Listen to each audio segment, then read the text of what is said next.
మీరందరూ కూడా సంతోషంగా ఉన్నారా? సంతోషంగా లేని వారు ఒకసారి అందరూ స్తోత్రం చెప్పండి. సరే, అందరూ కూడా సంతోషంగానే ఉన్నారని నేను నమ్ముచూ ఉన్నాను.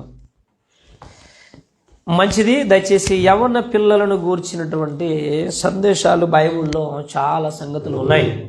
మీరు ఈరోజు ఇక్కడికి వచ్చారు కనుక దయచేసి మీరందరూ కూడా కొద్దిసేపు లేదా 1 గంట 2 గంటలు మీ యొక్క యవ్వనపు మనస్సును మీరు ఎక్కడ ఉంచాలో చెప్పండి. అక్కడ మీరు కొంచెం దూరం కూర్చో. ఆ అమ్మాయి అల్లరి చేయొద్దని చెప్పు. జేసి నువ్వు వెనక్కి కూర్చోమ్మా, దూరం కూర్చో, నువ్వు పక్క కూర్చో. యవ్వనస్తులైనటువంటి మీరందరూ కూడా మీ మనసులను ఆలోచనలను ఇక్కడే ఉంచాలి, కేంద్రీకరించాలని మరొకసారి మీకు ప్రభువు పేరట హెచ్చరిస్తూ ఉన్నాను. ఒకరోజు ఒక సంఘంలో దైవజనులు వాక్యాన్ని బోధిస్తున్నప్పుడు అందులో ఒక ఆమె, పెద్ద వయసు కలిగినటువంటి ఆమె ఎలా వింటూ ఉందట. అది మందిరం ఒక పాక, తాటాకుల పాక. అది ఆ పాకలో ఆరాధన జరుగుతుంది. దైవజనులు వాక్యాన్ని అందిస్తున్నప్పుడు ఒక పెద్ద ఆమె చాలా ఆసక్తిగా చూస్తుందట. అఖిల్, నువ్వు నా వంకే చూడాలి. నీకు పుస్తకం ఇచ్చారా? మీ బుక్స్ తీసుకున్నారు కనుక మీరు దాని మీద మీ పేరు లేదా మీ క్లాస్ రాసుకోండి. మీ పేరు రాసుకోకపోతే మిస్ అయ్యే అవకాశాలు ఉన్నాయి కనుక కలర్స్ అన్నీ కూడా దగ్గరగా ఉన్నాయి కనుక మీ పేరు రాసుకోండి. మీ క్లాస్ కానీ పేరు కానీ లేదా స్కూల్ పేరు కానీ రాసుకోవడం ప్రయత్నించండి, లేదా వాక్యం కానీ రాసుకోండి. నా వాయిస్ మీకు వినపడుతుంది కదా? రైట్. గనుక ఆమె చాలా ఆసక్తిగా వాక్యాన్ని వింటూ ఉంది. ఆ సేవకులు చెబుతున్నటువంటి ఆ దైవజనుడు పాస్టర్ గారు, అమ్మ వీళ్ళందరికన్నా ఈ పెద్ద ఆమె చాలా ఇంట్రెస్ట్గా వాక్యం వింటుందని ఆయన మరీ ఆనందపడుతూ మరింతగా వాక్యాన్ని లోతులోనికి తీసుకువెళ్ళాను. ప్రార్థన అయిన తరువాత ఆ యొక్క తల్లి గారిని పిలిచి అంటూ ఉన్నాడు దైవజనుడు, అమ్మ నేను చెప్పినటువంటి వాక్యం మీరు చాలా శ్రద్ధగా విన్నారు అన్నారట. ఎవరు? దైవజనులు, పాస్టర్ గారు. ప్రార్థన అయిన తరువాత ఆ తల్లి గారిని పిలిచి నా వాక్యాన్ని సంఘములో ఉన్నటువంటి వారందరికన్నా మీరే చాలా ఆసక్తిగా విన్నారు అనగానే ఆ తల్లి అందట, నేను ఇప్పుడు వాక్యం విన్నానండి అంటుందంట. అదేంటమ్మా, నువ్వు చాలా ఆసక్తిగా నా వైపు చూస్తూ వాక్యాన్ని విన్నావు కదా అని అంటే, లేదండి మీ వాక్యాన్ని కాదు నేను వింటంటే. మరి ఎందుకు అంత శ్రద్ధగా ఉన్నామంటే, లేదు మీ వెనక సైడు ఆ పాకలో తాటాకులలో ఒక చుంచు ఆడుకోవడం చూస్తున్నాను అన్నదట. మీకు అర్థమైందా? ఇంతకీ నా వాక్యాన్ని కదా మీరు వింటంటే, ఎక్కడండి మీ వాక్యం నాకు ఏమీ అర్థం కాలేదు. కానీ వాక్యం అర్థం కాక మీ వెనుకాల ఆ మందిరము ఆ తాటాకులలో ఒక ఎలుక సుంచి ఏం చేస్తున్నాయి, ఆడుకుంటూ ఉన్నాయి. దానిని చూస్తూ ఇంట్రెస్ట్గా ఉండిపోయాను అన్నట. గనక మీరు సుంచులు ఎలకలు చూసే ప్రయత్నాలు చేయకండి. నేరుగా వాక్యాన్ని వినే ప్రయత్నాలు మీరు చేయాలని ప్రభువు పేరట మీ అందరికీ మనవి చేస్తున్నాను. ఎందుకనగా యవ్వనస్తుల యొక్క కుడిక లేదంటే యవ్వనస్తుల యొక్క హృదయము ఆలోచనలు చాలా విచిత్రంగా ఉంటాయి, తేడాగా ఉంటాయి. ఈ యవ్వన పిల్లలకు ఉన్నటువంటి ఆలోచనలు స్త్రీలకు కానీ పురుషులకు కానీ వారి యొక్క ఆలోచనలు చాలా విచిత్రంగా ఉంటాయి. వారి కోరికలు చాలా విడ్డూరంగా ఉంటాయి. బాల్య దశలో లేనటువంటి ఆలోచనలు, నడి వయసులో లేనటువంటి ఆలోచనలు, వృద్ధాప్యంలో లేనటువంటి ఆలోచనలు ఎప్పుడు ఉంటాయంటే యవ్వన ప్రాయంలోనే ఉంటాయి. నువ్వు ఇక్కడ జాగ్రత్తగా మనసు పెట్టి వినగలుగుతున్నావా?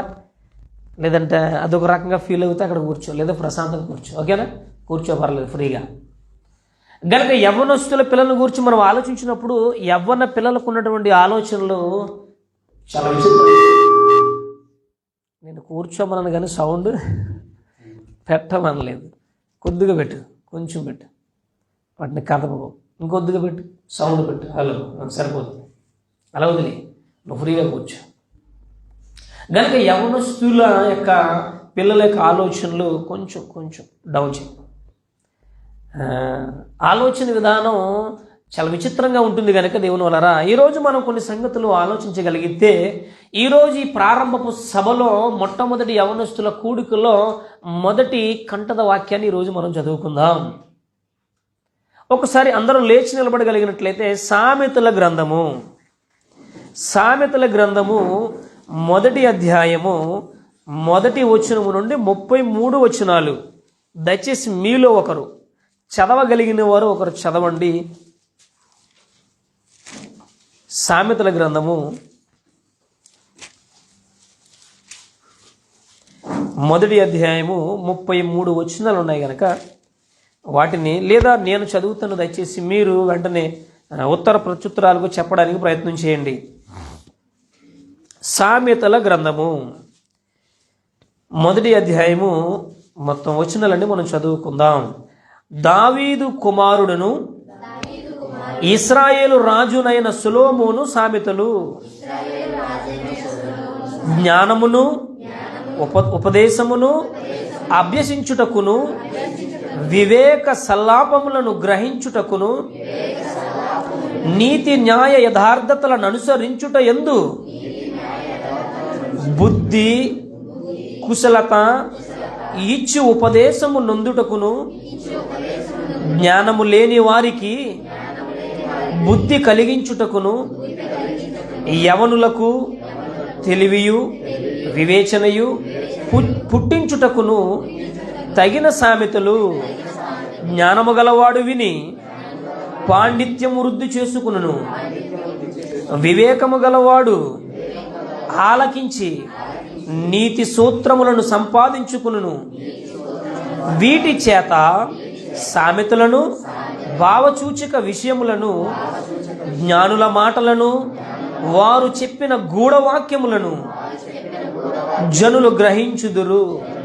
యెహోవా యందు భయభక్తులు కలిగి ఉండుట తెలివికి మూలము. మూర్ఖుల జ్ఞానము ఉపదేశమును తిరస్కరించుదురు. నా కుమారుడా, నీ తండ్రి ఉపదేశము ఆలకింపుము, నీ తల్లి చెప్పు బోధను త్రోసివేయకుము. అవి నీ తలకు సొగసైన మాలికయు నీ కంఠమునకు హారములునయుండును. నా కుమారుడా, పాపులు నిన్ను ప్రేరేపింపగా ఒప్పకుము. మాతో కూడా రమ్ము, మనము ప్రాణము తీయుటకే పొంచియుందుము. నిర్దోషి అయిన యొక్కని పట్టుకునుటకు దాగియుందుము. పాతాళము మనుషులను మృంగివేయునట్లు వారిని జీవముతోనే మృంగివేయుదుము. సమాధిలోనికి దిగువారు మృంగుబడినట్లు వారు పూర్ణ బలముతో నుండగా మనము వారిని మృంగివేయుదము రమ్ము అని వారు చెప్పినప్పుడు ఒప్పకుము. పలువుదెములైన మంచి సొత్తులు మనకు దొరుకును, మన ఎండ్లను దోపుడు సొమ్ముతో నింపుకుందుము. నీవు మాతో పాలివాడవయుండుము, మనకందరికి సంచి ఒక్కటయుండును అని వారు నీతో చెప్పుదురు. నా కుమారుడా, నీవు వారి మార్గమున పోకుము, వారి త్రోవల యందు నడవకుండా నీ పాదము వెనుకకు తీసుకునుము. కీడు చేయుటకై వారి పాదములు పరుగులెత్తును, నరహత్య చేయుటకై వారు త్వరపడుచుందురు. పక్షి చూచుచుండగా వల వేయుట వ్యర్థము, వారు స్వనాశనమునకే పొంచియుందురు. తమ్మును తామే పట్టుకున్నటకై దాగియుందురు. ఆశాపాతకులందరి గతి అట్టిదే, దానిని స్వీకరించు వారి ప్రాణమది తీయును. జ్ఞానము వీధులలో కేకలు వేయుచున్నది, సంత వీధులలో బిగ్గరగా పలుకుచున్నది. గొప్ప సందడి గల స్థలములలో ప్రకటన చేయుచున్నది. పురద్వారములలోను పట్టణములోను జ్ఞానము ప్రచురించుచు తెలియచేయుచున్నది. ఎట్లనగా, జ్ఞానము లేని వారలారా, మీరెన్నాళ్ళు జ్ఞానము లేని వారుగా ఉండగోరుదురు. అపహాసకులారా, మీరెన్నాళ్ళు అపహాస్యము చేయుచు ఆనందింతురు. బుద్ధిహీనులారా, మీరెన్నాళ్ళు జ్ఞానమును అసహించుకుందురు? నా గద్దింపు విని తిరుగుడి, ఆలకించుడి. నా ఆత్మను మీ మీద కుమ్మరించుదును, నా ఉపదేశమును మీరు తెలిపెదను. నేను పిలువుగా మీరు వినకపోతిరి, నా చెయ్యి చాపగా ఎవ్వరును లక్ష్య పెట్టకపోయిరి. నేను చెప్పిన బోధ ఏమియు మీరు వినక త్రోసివేసితిరి. నేను గద్దింపగా లోబడకపోతిరి. కాబట్టి మీకు అపాయము కలుగునప్పుడు నేను నవ్వెదను, మీకు భయం వచ్చినప్పుడు నేను అపహాస్యము చేసేదను. భయము మీ మీదకి తుఫాను వలె వచ్చినప్పుడు, సుడిగాలి వచ్చినట్లు మీకు అపాయము కలుగునప్పుడు, మీకు కష్టమును దుఃఖమును ప్రాప్తించినప్పుడు నేను అపహాస్యము చేసేదను. అప్పుడు వారు నన్ను గూర్చి మొర్రపెట్టెదరు గాని నేను ప్రత్యుత్తరం ఇయ్యకుందును. నన్ను శ్రద్ధగా వెతికెదరు గాని వారికి నేను కనబడకుందును. జ్ఞానము వారికి అసహ్యమాయను. యెహోవా యందు భయభక్తులు కలిగి ఇండుట వారికి ఇష్టము లేకపోయెను. నా ఆలోచన విననొల్లకపోయిరి. నా గద్దింపును వారు కేవలం తృణీకరించిరి. కాబట్టి వారు తమ ప్రవర్తనకు తగిన ఫలము అనుభవించెదరు. తమకు వెక్కసమగు వరకు తమ ఆలోచనలు అనుసరించెదరు. జ్ఞానము లేనివారు దేవుణ్ణి విసర్జించి నాశనమగుదురు. బుద్ధిహీనుల క్షేమము కలిగినదని మైమరచి నిర్మూలమగుదురు. నా ఉపదేశమును అంగీకరించువాడు సురక్షితముగా నివసించును. వాడు కీడు వచ్చినను భయము లేక నెమ్మదిగా నుండును. అలసిపోయిన వాళ్ళందరూ కూర్చోండి. అర్థమైంది అనుకుంటా. మంచిది, దయచేసి కూర్చోనండి. మీ ప్లేస్లో మీరు కూర్చోనండి. 33 వచనాలు. ఏనాడైనా మనం ఇంటి దగ్గర కూర్చుని ఇలా ఒక అధ్యాయాన్ని ధ్యానించగలిగామా? ధ్యానించానుండి నేను కనీసం నాకు గుర్తొచ్చినప్పుడల్లా, లేదా రోజు విడిచి రోజైనా నేను ధ్యానించిన అన్న వాళ్ళు ఎవరైనా చేయి చూపించండి. అయ్యో, ఇక్కడ ఎవ్వరు కూడా భయపడక్కర్లేదు, ఎవరు కూడా బాధపడక్కర్లేదు, ఫీల్ అవ్వక్కర్లేదు. ముఖ్యంగా సిగ్గుపడవలసిన అవసరం లేదు. ఇదిగో నా పక్కనే కూర్చున్నాడు. ఈయనకున్న సిగ్గు అమ్మాయిలకు కూడా ఉండదు నాకు తెలిసి. ఈరోజు ఆయన సిగ్గు వెళ్ళిపోవాలి. యవనస్తుల గుడికిలా చాలామంది పిల్లలు అలాగే ఉంటారు. మగపిల్లైనా ఆడపిల్లైనా సిగ్గుపడుతుంటారు. కనుక మనం అందరం కొద్దిమందిగా ఉన్నాం కనుక సిగ్గుపడవలసిన అవసరం లేదు, ముఖ్యంగా దేవుని సన్నిధిలో. సరే, బైబిల్ తెచ్చుకున్న వాళ్ళు ఎంతమంది? మీ బైబిల్ చూపించండి. మంచిది. బైబిల్ తెచ్చుకోలేని వారు ఇప్పుడు చేతులు చూపించండి. మీ అందరికి బైబిల్ లేవా? ఎందుకు తెచ్చుకోలేదు? ఉన్నాయి లేవా? లేవు. చాలామంది ఏం చేస్తారో తెలుసండి, ఎక్కడికైనా ఫంక్షన్కి పిలిచారు అనుకోండి, ఫంక్షన్కి వెళ్ళేటప్పుడు ఏం చేస్తారు? బైబిల్ పట్టుకెళ్తారా? పట్టుకెళ్ళరు. ఎందుకని? మేము యూత్గా, మేము యవనస్తులం కనుక ఈ బైబిల్ మా చేతులు ఎవరైనా చూసారనుకో సిగ్గుపడిపోయి చాలామంది బైబిల్ పట్టుకెళ్ళరు. ఎక్కడైనా ఫంక్షన్ జరిగినప్పుడు, ఒక వివాహం కానీ, ఒక మెచ్యూర్ ఫంక్షన్ కానీ, ఏదన్నా ఒక శుభకార్యక్రమం జరిగినప్పుడు బైబిల్ పట్టుకెళ్ళరు. ఎందుకో చెప్పండి. చూసారా? మీ సిగ్గు శివడా అంతేనా? సిగ్గు సంతకెళ్ళా. దేవుని పిల్లలుగా దేవుని సన్నిధికి వస్తున్నాడు. మనకు అసలు సిగ్గు అనేదే దేవుని విషయంలో ఉండకూడదు. మరి చాలామంది ప్రార్థనకు వెళ్ళేటప్పుడు కానీ, ఫంక్షన్కి వెళ్ళేటప్పుడు కానీ బైబిల్ పట్టుకెళ్ళరండి. ఎందుకని అడిగామనుకోండి, బరువు బ్రదర్, బరువట. దాన్ని తీసుకెళ్ళాలంటే చేతిలో బరువు కనుక మేము పట్టుకెళ్ళి వెళ్ళలేము, మోసుకుని వెళ్ళలేము అని చాలామంది ఫీల్ అవుతూ ఉంటారు. మీకు ఒక విషయం చెప్పమంటారా? అసలు బైబిల్ బరువు అనుకుంటే మీరు వేసుకునే వస్త్రాలు బరువు కదా. నెక్స్ట్, మీరు పెట్టుకునే ఆభరణాలు బరువు కదా. ఏమండి? ముక్కులకి, చెవులకి ఆభరణాలు ఎందుకు వేసుకుంటారు? ఈ మధ్య చాలా వెరైటీ డ్రెస్సులు వచ్చేసినాయి. అది ఎంత బరువు ఉంటుంది, మొత్తం రోడ్ అంతా ఏం చేస్తున్నారు తెలుసా? శుభ్రం చేసేస్తున్నారు. స్వచ్ఛ భారత్. ఈ బట్టలు రోడ్డు మీద ఈడ్చుకుంటూ వెళ్ళిపోయి వీళ్ళ బట్టలకే సగం రోడ్డు శుభ్రం అయిపోతుంది ఇల్లంతా. అది బరువుగా లేదా? ఇంకా మనం మరొక విషయాన్ని చెప్పగలిగితే, ఆలోచించగలిగితే, చాలామంది సెల్ ఫోన్లు కూడా పట్టుకెళ్తున్నారు లేదా? మీ దగ్గర సెల్ ఫోన్లు ఉంటే సైలెంట్లో పెట్టండి, లేదా స్విచ్ ఆఫ్ చేసేయండి కొద్ది నిమిషాలు. ఈ సెల్ ఫోన్లు కూడా పట్టుకెళ్తారు. బరువు ఉంటుందన్నది చెప్పండి, బరువేనా? బరువే. ఇంకా చాలామంది ఏం చేస్తున్నారంటే ఈ సెల్ ఫోన్లు మోయలేక డైరెక్ట్ ట్యాగ్ మెడలో వేసేసుకుంటున్నారండి. దానికి ఒక తాడు కట్టి ఆ తాడు మెడలో పెట్టుకుని మరి జేబులో పెట్టుకుంటారు మోయలేక. అంటే సెల్ ఫోన్ మోయడానికి ఇష్టపడుతున్నాం, మనం వేసుకునే వస్త్రాలు మోయడానికి ఇష్టపడుతున్నాం, మనం వేసుకునేటువంటి చెప్పులు మోయడానికి ఇష్టపడుతున్నాం, మనకున్నటువంటి ఆభరణాలు అన్నీ కూడా మనకి బరువు అనిపించదు. కానీ ఎందుకో దేవుని సన్నిధికి వెళ్ళగానే, ప్రార్థన గుడికి, బైబిల్ అనగానే బరువు. గనుక ఇలా మనం చూసుకుంటూ వెళ్తే చాలా సంగతులు ఉన్నాయి.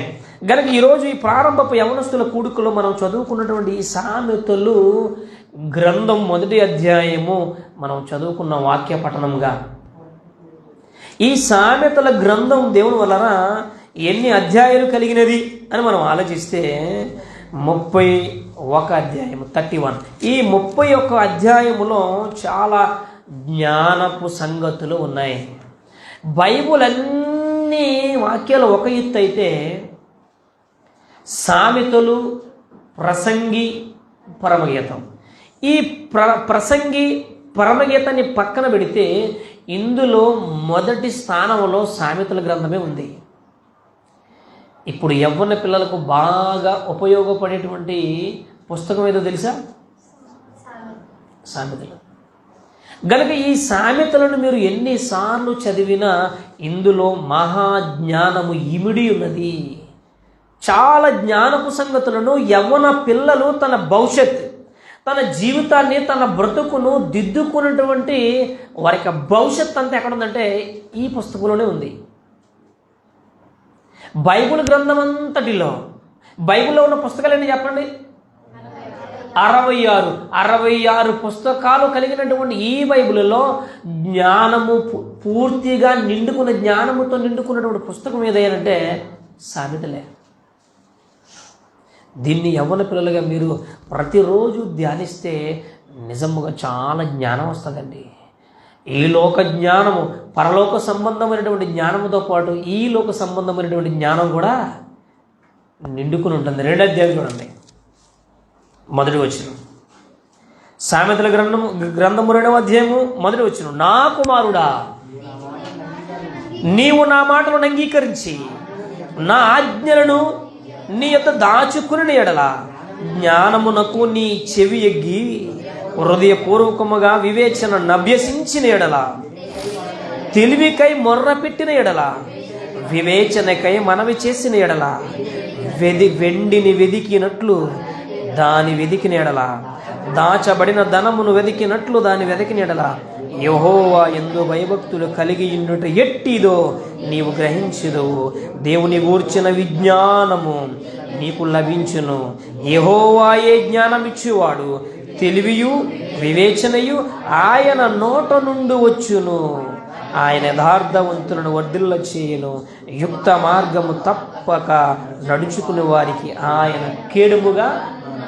నిజంగా ఈ 7 వచనాలలో చాలా అద్భుతమైనటువంటి మాటలు దాగి ఉన్నాయి.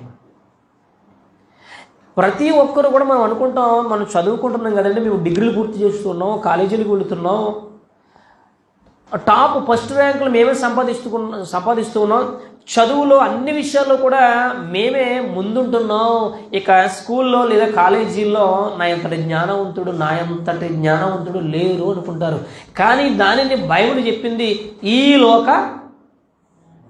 ఇప్పుడు మనం చదువుకుంటున్నారు కదా పిల్లలుగా, మీరు స్కూల్కి వెళ్తున్నారు, హై స్కూల్ కానీ కాలేజీలు కానీ, మీరు చదువుకుంటున్నటువంటి ఈ చదువు లేదా ఈ జ్ఞానము దేనికి ఉపయోగపడుతుందంటే ఈ లోకానికి మాత్రమే ఉపయోగపడుతుంది, లేదా మన భవిష్యత్, నెక్స్ట్ మన బ్రతుకు కాలంలో మాత్రమే ఉపయోగపడుతుంది. మనం ఎంత చదువుకున్నా, ఎన్ని డిగ్రీలు పూర్తి చేసినా, ఎంత కష్టపడి లక్షల రూపాయలు ఖర్చు పెట్టినా ఈ జ్ఞానము ఈ లోకానికి లేదా మన బ్రతకడానికి మన కుటుంబాన్ని పోషించుకోవడానికి, జాబులు చేయడానికి మాత్రమే ఉపయోగపడుతున్నటువంటి జ్ఞానం ఏదంటే ఈలోక జ్ఞానం. ఈరోజు మనం వింటున్నటువంటి టాపిక్, దయచేసి యవన పిల్లలు మీకు ఇచ్చినటువంటి పుస్తకాలలో మీ యొక్క టైటిల్ పేరు రాసుకోవడానికి ప్రయత్నం చేయండి. అందరూ కూడా రాయడానికి ప్రయత్నం చేయండి. ఈరోజు మనం వింటున్నటువంటి టైటిల్, టాపిక్ లేదా అంశం, యవ్వనము బహు విలువైనది. మీరు టైటిల్ పెట్టుకోండి, యవ్వనము బహు విలువైనది. యవ్వనము. పైన మీకు ఇచ్చినటువంటి పెన్నులు, బుక్స్లో ఈ టైటిల్ పేరు రాసుకోండి, టాపిక్ పేరు, యవ్వనము బహు విలువైనది. యవ్వనము బహు విలువైనది. ఓకే, రాసుకున్నారు కదా. కంటల వాక్యంగా సామెతల గ్రంథం 1వ అధ్యాయము 1వ వచనం నుండి 33 వచనాలు, మొత్తం అధ్యాయం అంతా కూడా అది రాసుకోండి. సామెతల గ్రంథం 1వ అధ్యాయము 1వ వచనము నుండి -33 వచనాల వరకు కంటద వాక్యంగా మీరు దాన్ని రాసుకోండి. రైట్, మనం ముందుకు వెళ్ళిపోతాం. ఈ యవ్వనము బహు విలువైనది అనేటువంటి అంశాన్ని ఈరోజు మనం వినబోతున్నాం కనుక, ఈ యవ్వనము బహు విలువగా ఎందుకు విలువైనదో మనం ఈరోజు వినబోతున్నాం. అసలు విలువైనదిగా ఎందుకయింది? బాల్యము విలువైనదే, యవ్వనము విలువైనదే, వృద్ధాప్యం దగ్గరికి వచ్చేసరికి విలువైనది అని రాయబడలేదు. ఇక్కడ విలువ కలిగినది ఏదనంటే యవ్వన దశ. బైబిల్లో ఎక్కువ ప్రాధాన్యత కలిగినది, ప్రాముఖ్యత కలిగినది ఏంటో తెలుసండి? యవ్వనపు కాలము, యవ్వన దశ. వివాహము జరగక ముందున్నటువంటి కాలాన్ని యవ్వన దశ. వివాహం అయిన తరువాత నడిప్రాయము అంటారు. పిల్లలు పుట్టిన తర్వాత, పెద్ద దశకు వెళ్ళిన తర్వాత వాళ్ళని వృద్ధాప్యము అంటారు. మనిషికి 3 దశలు ఉన్నాయి. ఒకటి బాల్యము, రెండవది యవ్వనము, మూడవది వృద్ధాప్యము. ఈ 3 దశలలో మధ్యలో ఉన్నటువంటి ఈ దశ చాలా గొప్ప దశ. అందుకే దానికి ఈరోజు మనం పెట్టుకున్నటువంటి టైటిల్ ఏంటంటే యవ్వనము బహు విలువైనది. ఈ విలువైనటువంటి ఈ యవ్వన జీవితంలో ఈరోజు ఎందరో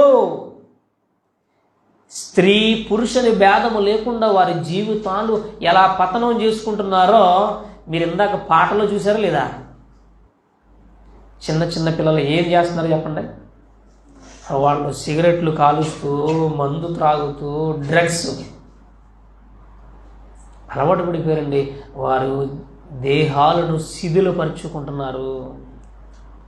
వారి యొక్క శరీరాలను దేవుని వలన పతనవస్థకు తీసుకువెళ్ళిపోతున్నారు. అలాంటి వారిని మార్చేవారు ఎవరైనా ఉన్నారనంటే ఈ భూమి మీద ఎవ్వరు లేరు. కానీ ఇదిగో వాక్యం మాత్రం ఒక్కటే అలాంటి వారిని కాపాడగలదు. అలాంటి దశలోనికి వెళ్లకుండా ముందుగానే యవ్వన దశలో, బాల్య దశలో వీళ్ళకి ఏం చేయాలంటే వాక్యాన్ని అందిస్తే అలాంటి దౌర్భాగ్య పరిస్థితుల్లోనికి వెళ్లకుండా ఉంటారని వాక్యం చెప్పింది. చూడండి, 119వ కీర్తన గ్రంథము 119:9లో ఏముంది? రిఫరెన్సులు రాసుకోండి. మీకు ఇచ్చినటువంటి పుస్తకంలో రిఫరెన్సులు రాసుకోవడానికి ప్రయత్నం చేయండి. కీర్తన గ్రంథము 119వ కీర్తన 9వ వచనంలో ఏమనుంది? యవనస్తులు దేని చేత తమ నడతను శుద్ధపరుచుకుందురు. ఏమండి, యవనస్తులు ఎవరన్నా చెబితే వింటారా చెప్పండి? ఈరోజు కాలేజీ ట్రెండ్ ఎలా ఉందో చెప్పండి? కాలేజీలో జీవితాలు ఎలా ఉన్నాయో చెప్పండి? కాలేజీలో వాళ్ళ యొక్క నడవడిక, వాళ్ళ పరిస్థితులు ఎలా ఉన్నాయో చెప్పండి? ఏమండి, జూనియర్కి సీనియర్కి పడదాం, లేదా ఒక క్లాస్ వాడికి మరో క్లాస్ వాడికి పడతాం. ఇలా మనం ఆలోచిస్తే దేవుడు మన కాలేజీలో జరుగుతున్నటువంటి ఘోరాలు కానీ, నెక్స్ట్ బయట సమాజంలో జరుగుతున్నటువంటి భయంకరమైన పరిస్థితులు ఈరోజు మనం చూస్తూనే ఉన్నాం. ముఖ్యంగా ఈ దశ అనేది ఎప్పుడు ప్రారంభించబడుతుందంటే యవ్వన ప్రాయంలోనే. అందుకే యవ్వనము బహు విలువైనదని చెప్పుకున్నాం కనుక ఈ విలువైనది నేను ఎందుకు మనం బైబిల్ చెప్పింది అని అంటే విలువైన వాటిని కొరకు కొన్ని మీకు తెలిసినటువంటి సంగతులు మీరు చెప్పండి. యవ్వన పిల్లలు కనుక మీరు టకటకమని కొన్ని మీకు తెలిసినవి చెప్పగలిగితే మనం ముందుకు వెళ్ళడానికి అవకాశం ఉంటుంది. విలువైనదని దేన్ని అంటారు? యవ్వన దశను పక్కన పెట్టండి. యవ్వన దశను పక్కన పెట్టి విలువైనది అని దేన్ని అంటారు? ఏ వస్తువుని అంటారు? లేదా దేనికి విలువైనది అని అంటారు? మనం వస్తువుల కొరకు మీరు చెప్పండి కొన్ని విలువైనది. ఒకటి మీకు చెప్తాను, బంగారం ఎలాంటిది? విలువైనది. లేదంటే పెంట మీద పడేస్తారు తీసుకెళ్ళి. ఒకటి బంగారం. ఇంకా మీకు తెలిసిన సంగతులు చెప్పండి. రెండవది ఏమ్మా? వజ్రాలు, డబ్బు. ఇంకా చెప్పండి, మీకేం తెలీదా? ఇంకా ఎవరైనా చెప్పచ్చు. విలువైనవి ఏంటో చెప్పండి. మనం వాడే వస్తువుల్లో, మనం తినే ఆహారంలో చాలా ఉన్నాయి. బంగారము, వెండి, రాగి, ఇత్తడి, ఇనుము, ఇవన్నీ విలువ కలిగినవి. నెక్స్ట్ మనం వేసుకునేటువంటి వస్త్రాలు, మనం వాడుతున్నటువంటి సామాగ్రి, వీటన్నిటిలో టాప్ రేంజ్లో ఉన్నది ఏంటో తెలుసా? బంగారం పెట్టుకుందాం. బంగారానికి ఉన్నటువంటి విలువ ఇక మరి దేనికి ఉండదు అన్నట్లుగా మనం భావిస్తాం కనుక ఈ బంగారం తీసుకెళ్ళి మనం ఎక్కడంటే దాచుకుంటాం, లేదా ఆభరణాలుగా ధరించుకుంటారు.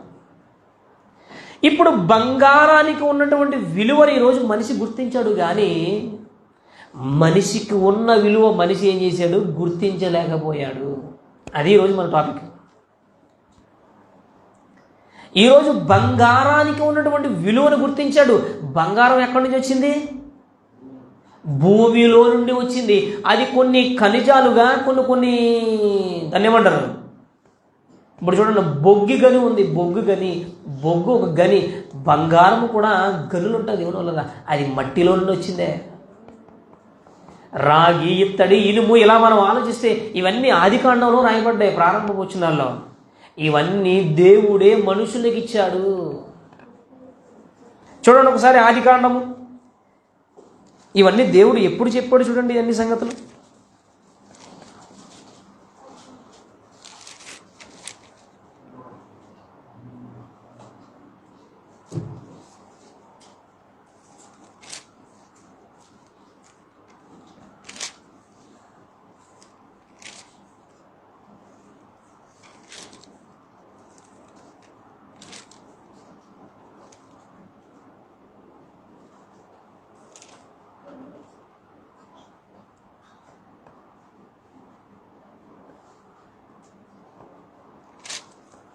మనకి ఈ సందర్భం ఆదికాండంలో రాయబడి ఉంటుంది.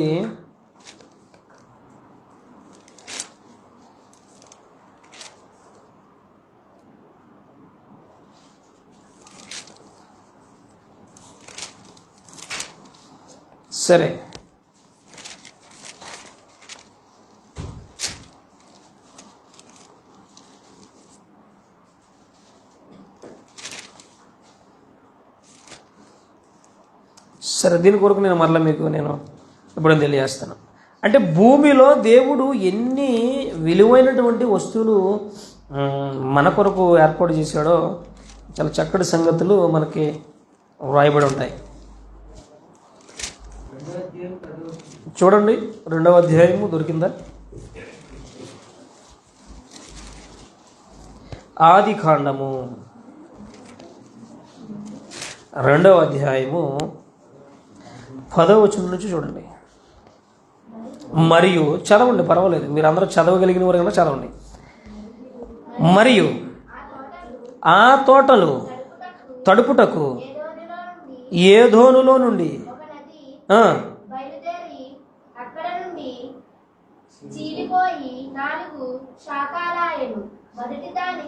అమ్మా, మీరు ఎవరు చదువుకోలేదా?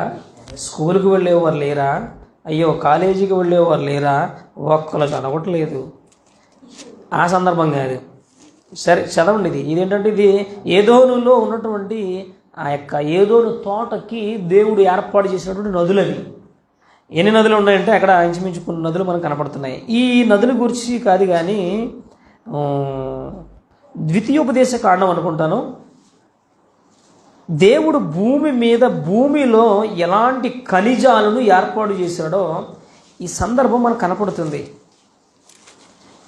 ఆదికాండం 2:10 అది మనం చూసింది ఏంటంటే, ఏదోను తోటకి దేవుడు ఏర్పాటు చేసినటువంటి కొన్ని నదులు.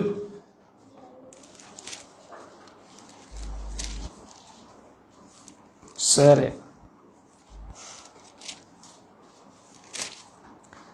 దీని గురించి నేను మరలా మీకు దీన్ని మనం తర్వాత చూసుకుందాం. ముందుకు వెళ్ళిపోదాం. ప్రసంగి గ్రంథం సమయం అవుతుంది కనుక ముందుకు వెళ్ళిపోదాం. ప్రసంగి గ్రంథము 11వ అధ్యాయము 9వ వచనం. యవ్వనుడా, నీ యవ్వనమందు సంతోషపడము, నీ యవ్వన కాలమందు నీ హృదయము ఉండనిమ్ము.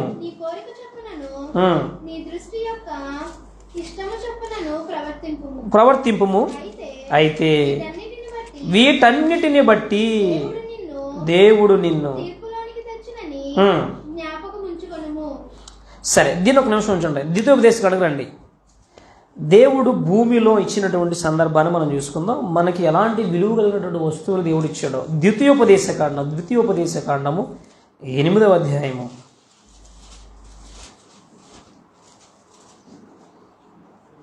ఎలాంటి విలువ కలిగినటువంటి వస్తువులు లేదా ఆహార పదార్థాలు దేవుడు మనకి ఇచ్చాడో మనం చూద్దాం. చూడండి, 8వ అధ్యాయము 4వ వచనం చూడండి.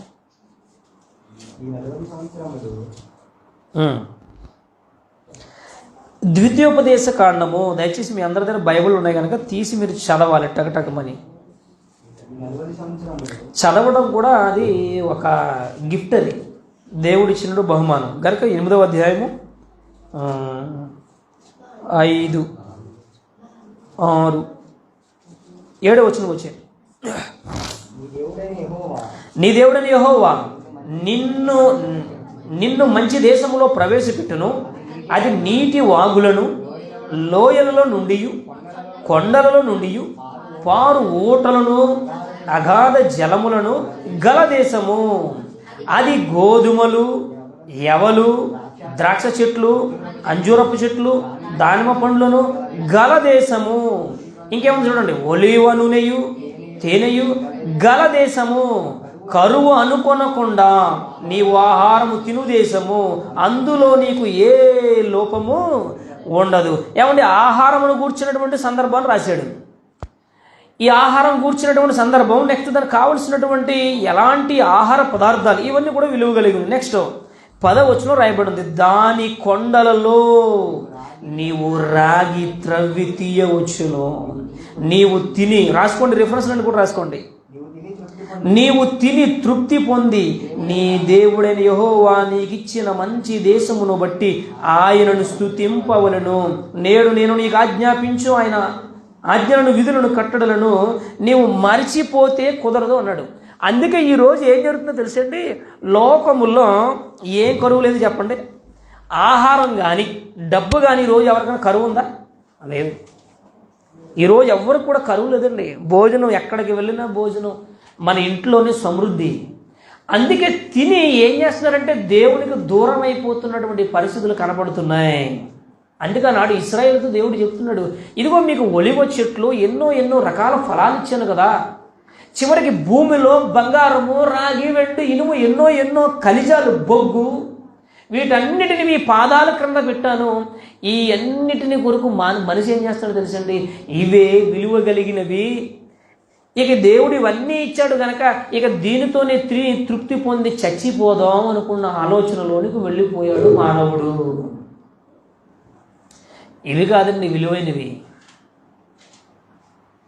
విలువైనవి ఇవి కాదు. మన కంటికి, మన ఆలోచనకి, మన హృదయానికి ఎక్కువ విలువ కలిగినవి ఏమైనా ఉన్నాయనంటే ఒక ఫ్యాషన్ డ్రెస్.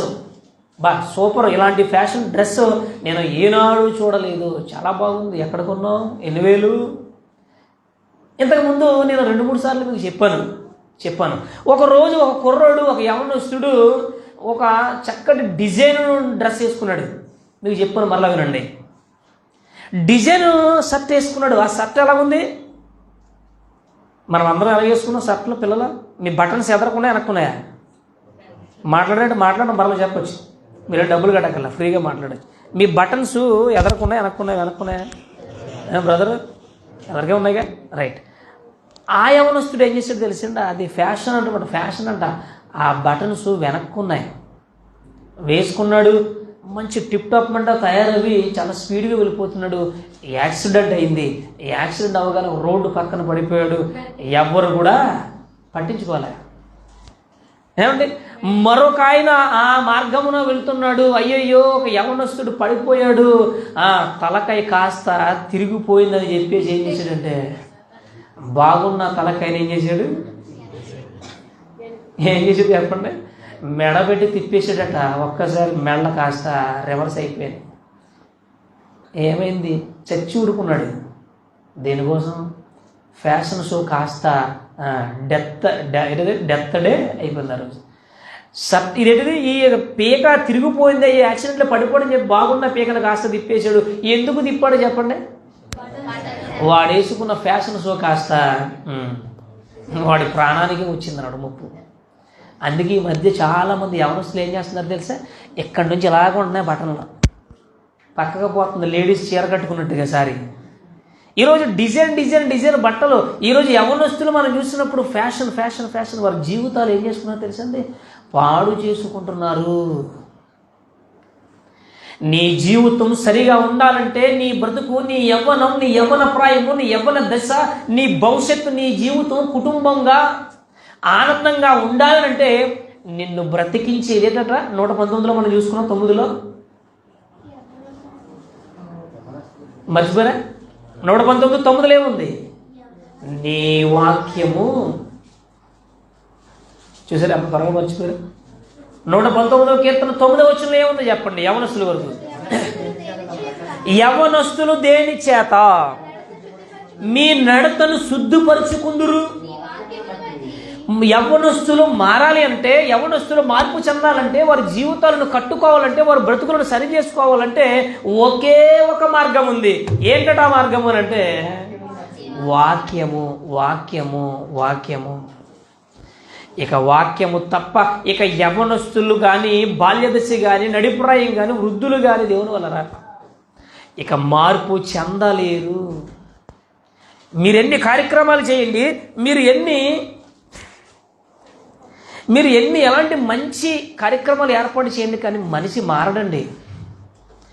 మనిషి మార్పు చెందాలంటే, మానవుడు మారాలంటే, హృదయం కదిలింపబడాలంటే ఒకే ఒక మార్గం ఉంది. ఆ ఒక్క మార్గం ఏంటి చెప్పండి? వాక్యము. ఎప్పుడైతే మనం వాక్యాన్ని వింటామో, ఎప్పుడైతే మనం వాక్యాన్ని నేర్చుకుంటామో, ఎప్పుడైతే వాక్యం మన హృదయాలలో నిండిపోతుందో అప్పుడే మనిషిలో చలనం జరుగుతుంది, కదలికలు ఉంటాయి. అప్పటి వరకు హృదయం ఏమైపోయిందట? ఇర్మియా గ్రంథంలో మనకు కనపడుతుంది. హృదయము అన్నిటికంటే, చూడండి ఇర్మియా గ్రంథం మీకు రెఫరెన్స్లో రాసుకోవడానికి చెబుతున్నాను. ఇర్మియా గ్రంథము చూడండి, హృదయం ఎలాంటిదట? ఈ హృదయము ప్రతి మనిషికి ఉన్నది, కానీ ఈ హృదయానికి ఒక సర్టిఫికెట్ ఉందండి. దేవుడే దానికి సర్టిఫికెట్ ఇచ్చాడు. ఇర్మియా గ్రంథము 17వ అధ్యాయము 9వ వచనం. ఇర్మియా గ్రంథము 17వ అధ్యాయము 9వ వచనం రాసుకోండి. హృదయము. ఏమండి, హృదయం ఇక్కడ అందరికీ ఉందా? హృదయం, నాకు హృదయం లేదని అన్నవాళ్ళు ఎవరన్నా చేయొద్దండి. ఎవరి పిల్లలు, నాకు హృదయం లేదన్నవాడు ఎవరున్నారండి? ఎవరు ఉంటారండి? ప్రతి ఒక్కరికి హృదయం అనేది, మనసు అనేది, ప్రాణం అనేది, ఆత్మ అనేది అన్నీ ఉన్నాయి కనుక ఈ హృదయానికి దేవుడు సర్టిఫికెట్ ఇచ్చాడండి. ఒక ట్యాగ్ ఇచ్చాడు దేవుడు, ఒక అవార్డు ఇచ్చాడు. ఈ హృదయానికి ఇచ్చినటువంటి అవార్డు ఏంటో మీరు చదవాలి.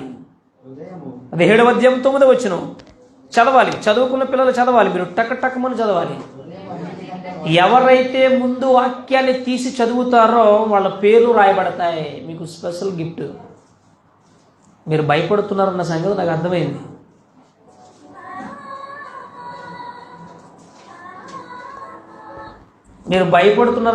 అర్థమైంది. మీ టాలెంట్ ఏంటో ఈ ప్రారంభపు రోజునే పసిగట్టాలి. గనుక ఎవరైతే బైబిల్ ముందుగా చదువుతారో మన రిఫరెన్స్ చెప్పగానే చదవాలి. చూద్దాం, అరే నువ్వెందుకు కదులుతున్నావు, నీకు 12 కూర్చో, లేచావంటే నీకు ఉంటుంది.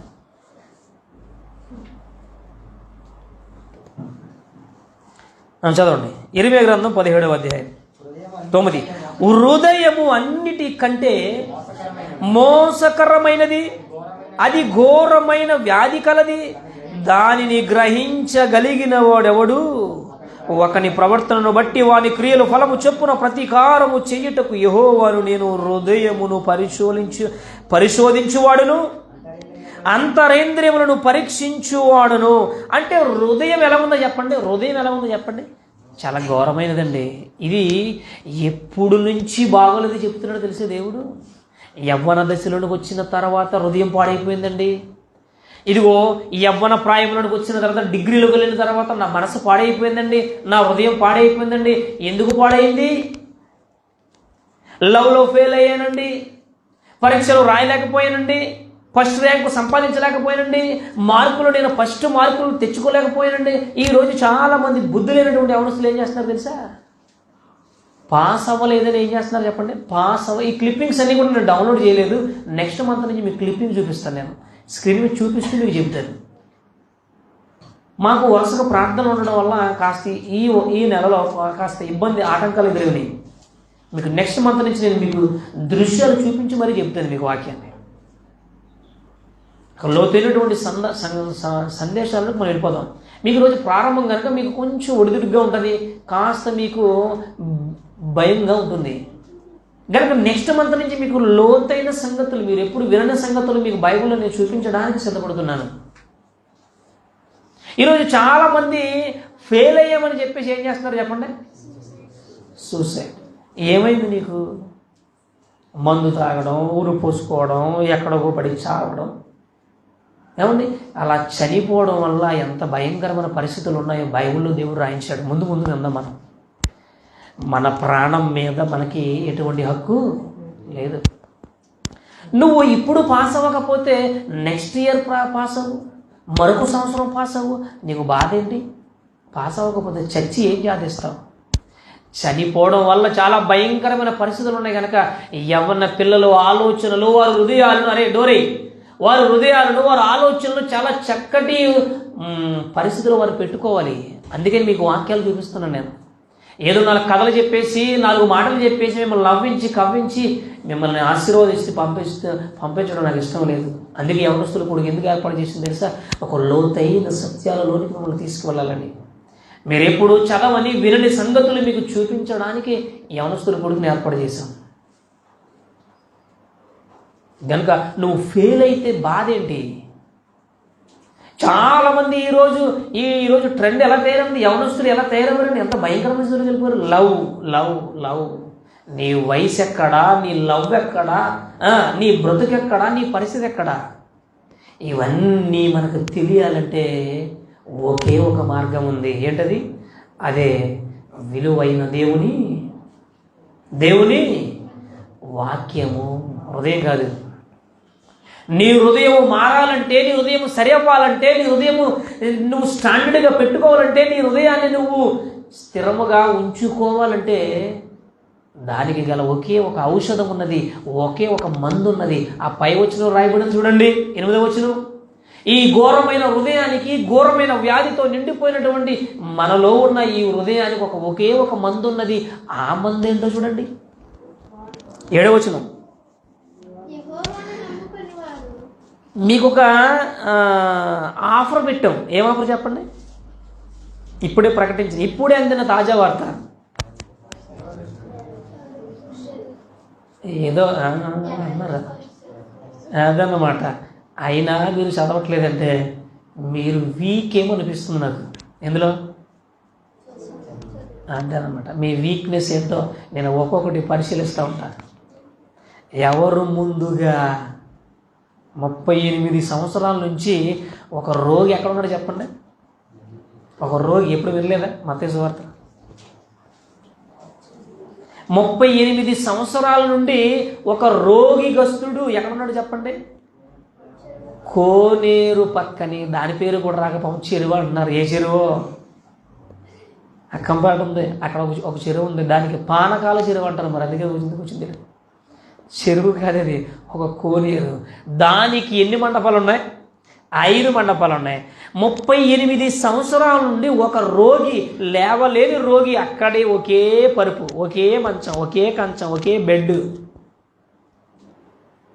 అతడట ఆ దూత వచ్చినప్పుడు కోనేరులో ఆ నీళ్లు కదిలించే టైంలో ఎవడైతే ముందుగా కోనేరులో ఉంటాడో, ములుగుతాడో, వాడికి ఏమొస్తుంది చెప్పండి?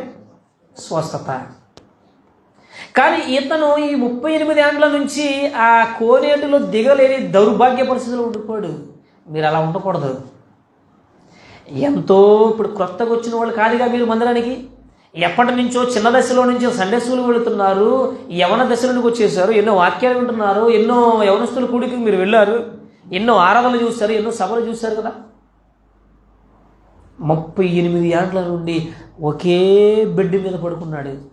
యేసుక్రీస్తు వారు వచ్చే వరకు అతనికి చలనమే లేదు.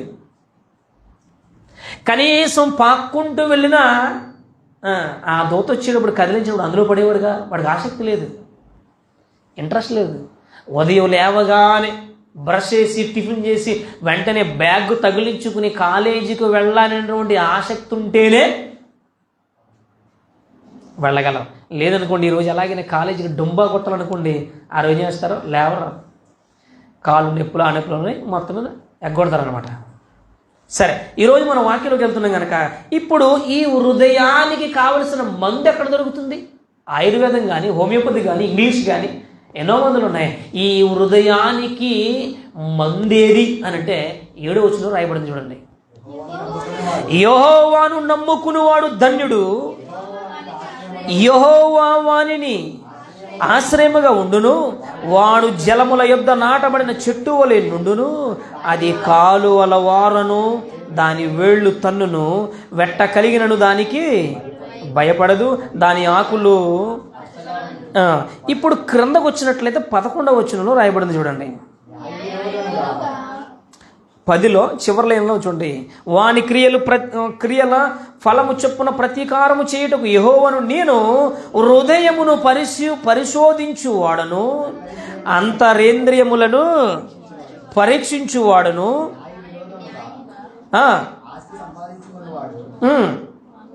చాలండి. అంటే ఈ హృదయాన్ని పరిశీలించు దేవుడు ఈ హృదయానికి ఉన్నటువంటి రోగమును 14వ వచనంలో చూడండి. యెహోవా నీవు నన్ను స్వస్థపరచుము, నేను స్వస్థత నొందుదును, నన్ను రక్షించుము, నువ్వు రక్షింపబడుదును. ఏమండి, ఇగో ఈ 11వ వచనంలో రాయబడిన మాట ఏంటో తెలుసండి. హృదయములను పరిశోధించు వాడను, అంతరింద్రియములను పరీక్షించువాడును. అంటే హృదయములను బాగు చేసేది, హృదయములను సరిచేసేది, హృదయములకు ఉన్న రోగాన్ని మాన్పగలిగినటువంటి శక్తి ఎవరి దగ్గర ఉంది చెప్పండి? ఏ మనుషుడి దగ్గర లేదు, ఏ మందులో లేదు, ఏ ప్రాంతంలో లేదు. ఈ ప్రపంచ దేశాలలో 850 కోట్లకు పైగా ఉన్నటువంటి జనాభా, 850 కోట్లకు పైగా ఉన్నటువంటి ఈ జనాభా హృదయం అనేది ఒకటి ఉందిగా. ప్రతి మనిషికి, భూమి మీద ప్రతి మనిషికి హృదయం ఉన్నది. దానిని గ్రహించగలిగిన వాడు, దానిని పరిశీలించగలిగిన వాడు, దాన్ని పరిశోధించగలిగిన వాడు ఈ భూమి మీద ఎవరు? సపోజ్ మీ ఇంటిలో మీ స్నేహితుడు లేదా మీ యొక్క క్లాస్మేట్ లేదంటే మీ కాలేజీలో మీకున్నటువంటి స్నేహితుడు యొక్క హృదయం ఏంటో మీకు తెలిసి చెప్పండి. తెలియదు. మీ టీచర్ ఆలోచన ఏంటో మీకు తెలియదు, మీ మాస్టర్ ఆలోచన ఏంటో మీకు తెలియదు, చివరికి నిన్ను కన్న తల్లి తండ్రి యొక్క వారి ఆలోచనలు ఏంటో మీకు తెలుసా? కొన్ని తల్లిదండ్రులను పక్కన పెట్టండి, అన్నదమ్ములను పక్కన పెట్టండి, ఏమండి చివరికి ప్రాణముగా స్నేహించిన స్నేహితుడైనటువంటి స్నేహితుడి ఆలోచనలు మనకి ఏమన్నా పసిగట్టగలమా? వాడు ఎప్పుడు ఎలా మారిపోతాడో, ఏం మారతాడో మనకు తెలియదండి. మన హృదయ ఆలోచన మనకే. దీనిని బాగు చేయగల శక్తిమంతుడు, శక్తి కలిగినటువంటి ఔషధము మందు ఇది అంటే వాక్యమే. వాక్యమే. ఈ వాక్యాన్ని మనం వింటున్నప్పుడు, ఈ వాక్యాన్ని ధ్యానిస్తున్నప్పుడు మన హృదయం కదిలింపబడుతుంది దేవుని వలన. మన హృదయం కదిలిపోతుంది. ఈరోజు ఎందరో ఇంకా మీరు హైదరాబాదు కానీ విజయవాడ కానీ పెద్ద పెద్ద సిటీస్లో చూస్తే దేవుని వలన మంచి మంచి అందమైన పిల్లలు, ఆడపిల్లలు కానీ మగపిల్లలు కానీ మంచి అందగాళ్ళు దేవుని వల్ల వాళ్ళు ఏం చేస్తున్నారో తెలుసా? ఈరోజు ఈ మధ్య రోడ్ల మీద తిరుగుతున్నారు. ఎందుకని నువ్వు రోడ్ల మీద ఎందుకు తిరుగుతున్నావు అని అంటే వెర్రివారిగా మారిపోతున్నారు. ఎవరు? యవనస్తులు. అవును, యవన పిల్లలే. ఎందుకు నువ్వు అలా మారిపోయావంటే వాడు లవ్లో ఫెయిల్ అయిన ఒకడు చెబుతుంటే ఒకడు నేను చదువులో ఫెయిల్ అయిన మరొకడు చెబుతున్నాడు. ఒక్కొక్క రకంగా మాట్లాడుతూ ఏమండి ఒక్కొక్కడు అయితే దేనికి అలవాటు పడ్డాడు? ఎంజాయ్ స్వేచ్ఛకు అలవాటు పడ్డాడు, ఈ కల్చర్కు అలవాటు పడ్డాడు. ఇంటి దగ్గర నుంచి ఎన్నో డబ్బులు తెచ్చుకుని దేవుని వల్ల తన జీవితాన్ని, తన కాలేజీ లేదా చదువుని, తన యొక్క యవ్వన దశను ఈరోజు పాడు చేసుకుంటున్న పిల్లలు ఎందరో ఉన్నారు. మీరు చూపించానో లేదో, ఒక గవర్నమెంట్ ఎంప్లాయీ శ్రీనివాసులని ఒక ఆయన పేరు, హైదరాబాద్. అతడు గవర్నమెంట్ ఎంప్లాయీ, నెలకు వచ్చి 50,000 శాలరీ, జీతగాడు మందుకి బానిసయ్యాడు. అతడు తన కుటుంబాన్ని అంతటిని వదిలిపెట్టి రోడ్ల మీద భిక్షగాడిగా తిరుగుతున్నాడు. ఒకరోజు మీకు చూపించాను అనుకుంటున్నాను నేను స్క్రీన్ మీద. ఈరోజు దేవుని వల్ల రోడ్ల మీద తిరుగుతున్నప్పుడు ఇంటర్వ్యూ ఈ యొక్క న్యూస్ వాళ్ళు వచ్చి మీడియా వాళ్ళు అడుగుతుంటే అసలు ఎందుకు మీకు ఈ దుర్భర పరిస్థితి వచ్చిందంటే అతను అంటూ ఉన్నాడు, నేను మందుకు బానిసయ్యాను, నా భార్య, నా బిడ్డలు, నా ఉద్యోగాన్ని వదులుకొని ఈరోజు ఈ భిక్షగాడిలా రోడ్ల మీద ఒక బికారుడిలా ఇక్కడ ఎందుకు కూర్చున్నానో తెలుసా? మందుకి బానిస అయిపోయాను. ఇక ఆ మందు నుండి, ఆ బానిస నుండి నేను బయటకు రాలేని, తేరుకోలేని భయంకరమైన పరిస్థితిలోనికి నేను జారిపోయాను. ఇక నేను మారలేను అంటున్నాడండి. మారలేను. ఈరోజు అలాంటి దౌర్భాగ్య పరిస్థితికి వెళ్ళిపోవడం గల కారణం ఏంటో తెలుసా? నీలో, నాలో, మనలో ఉన్నటువంటి హృదయం. నీ దశ, నీ యవ్వన దశ విలువైనదన్న సంగతి ఈరోజు మనిషి ఏం చేశాడు తెలుసా? మరచిపోయి బంగారం విలువైనది, వెండి విలువైనది, ఇదిగో వజ్ర వైడూర్యాలు విలువైనవి, వస్త్రాలు విలువైనది, నేను కట్టుకున్న అపార్ట్మెంట్ విలువైనది, నా స్నేహితుడు విలువైన వాడు, నేను కట్టుకున్న నా భార్య, భర్త, నా పిల్లలు, నా కుటుంబం విలువైనది అని ఈరోజు నేను చదువుకున్న నా చదువు విలువైనదని గ్రహిస్తున్నాడు, ఆలోచిస్తున్నాడు. అంతవరకే వాడి మైండ్ ఎదిగింది తప్ప అసలు నీవే ఒక విలువైన వాడవన్న సంగతి ఈ భూమి మీద మనకి ఎవ్వరూ చెప్పరండి. నీవే ఒక విలువైన వాడవు, నీ శరీరము ఒక విలువైనది, నీ శరీరంలో ఉన్న అవయవాలు, నీలో పెట్టినటువంటి ఒక ఆత్మ, నీలో ఉన్నటువంటి హృదయము బహు విలువైనదన్న సంగతి ఈ భూమి మీద మీరు చదువుకుంటున్న పాఠ్య పుస్తకాలలో కానీ, మీరు చదువుకుంటున్నటువంటి కాలేజీల్లో కానీ, మీరు చదువుకుంటున్నటువంటి యూనివర్సిటీలో కానీ, మీరు చదువుకుంటున్నటువంటి డిగ్రీ పుస్తకాలలో ఇది రాసి ఉండదు. దేవుని వల్ల ఇది రాసి ఉండదు. అది కేవలము పరిశుద్ధ గ్రంథమైనటువంటి దేవుడిచ్చిన 26 పుస్తకాలు కలిగినటువంటి ఈ పరిశుద్ధ గ్రంథములో మాత్రమే వ్రాయబడి ఉన్నది. అందరు ఇక్కడే ఉన్నారా? ఆలోచించండి. ఈరోజు ఎందరో భిక్షగాళ్ళ రోడ్ల మీద తిరుగుతున్నారు. ఎందరో డిగ్రీలు పూర్తి చేసి ఎంతో చదువుకొని రోడ్ల మీద పిచ్చి వాళ్ళలాగా తిరుగుతున్నప్పుడు, అలాంటి వారిని చూసినప్పుడు మనసు చలించిపోతుంది. అలాంటి వారిని ఎందరో చూశాను దేవుని వల్ల. కొంతమందిని ప్రశ్నించాను, ఎందుకయ్యా మీది ఏ ఊరు ఏంటంటే వాళ్ళన్నీ చెబుతున్నారు. కొంతమంది అయితే చెప్పలేని స్థితిలో ఉన్నారు. ఆహారం లేక, బట్టలు లేక, అందమైన పిల్లలండి, అందమైన యవనస్తులు ఈరోజు రోడ్ల పాలైపోయారు. భిక్షగాడిలాగా అడుక్కుంటున్నారు. వాళ్ళకి ఆహారం లేదు, సరైనటువంటి వసతులు లేవు. చివరికి రోడ్ల మీద, అదిగో ఆ యొక్క ఫుట్పాత్ మీద, ప్లాట్ఫామ్ మీద పడుకుంటుంటే సెక్యూరిటీ వాచ్మెన్, పోలీసులు వచ్చి వాళ్ళు తరుము కొట్టేస్తున్న దౌర్భాగ్య పరిస్థితికి ఈరోజు యవ్వన పిల్లలు జారిపోతున్నారు. కారణం ఏంటో తెలుసా? నీ విలువేంటో నీకు తెలియలేదు. నీ యొక్క దేహము దేవుడు నేను ఎందుకు నిర్మించాడో, నీకున్నటువంటి అవయవాల యొక్క విలువేంటో నీకు తెలియకే ఈరోజు ఇలాంటి పరిస్థితిలోనికి జారిపోతుంది యువకులు. కారణం ఏంటో చెప్పమంటారా? నీ విలువేంటో, మీ విలువేంటో మీకు తెలియలేదు. ఒకరోజు ఒక పెద్ద ఆయనకు జబ్బు చేసింది, అనారోగ్య పాలయ్యాడు.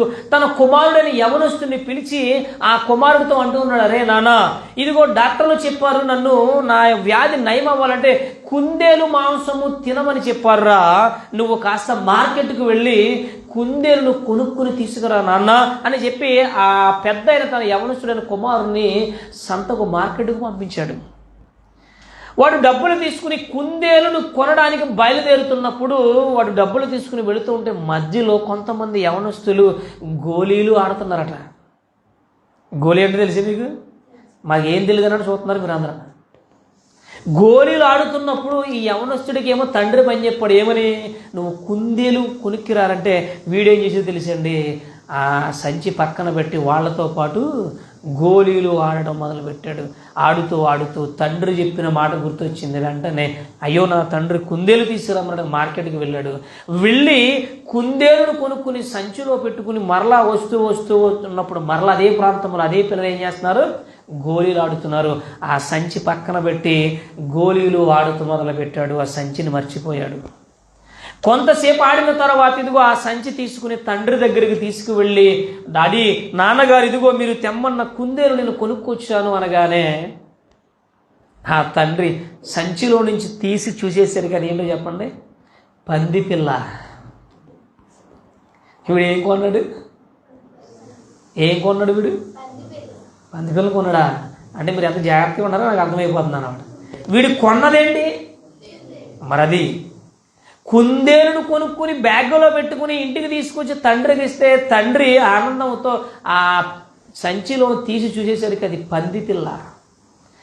వాళ్ళ కొడుకుని పిలిచి, అరే ఏమిట్రా ఇదేనంటే, లేదండి నాన్నగారు, నేను కుందేలునే కొన్నాను, ఇది పంది పిల్లగా అయిందిగా మారిపోయింది.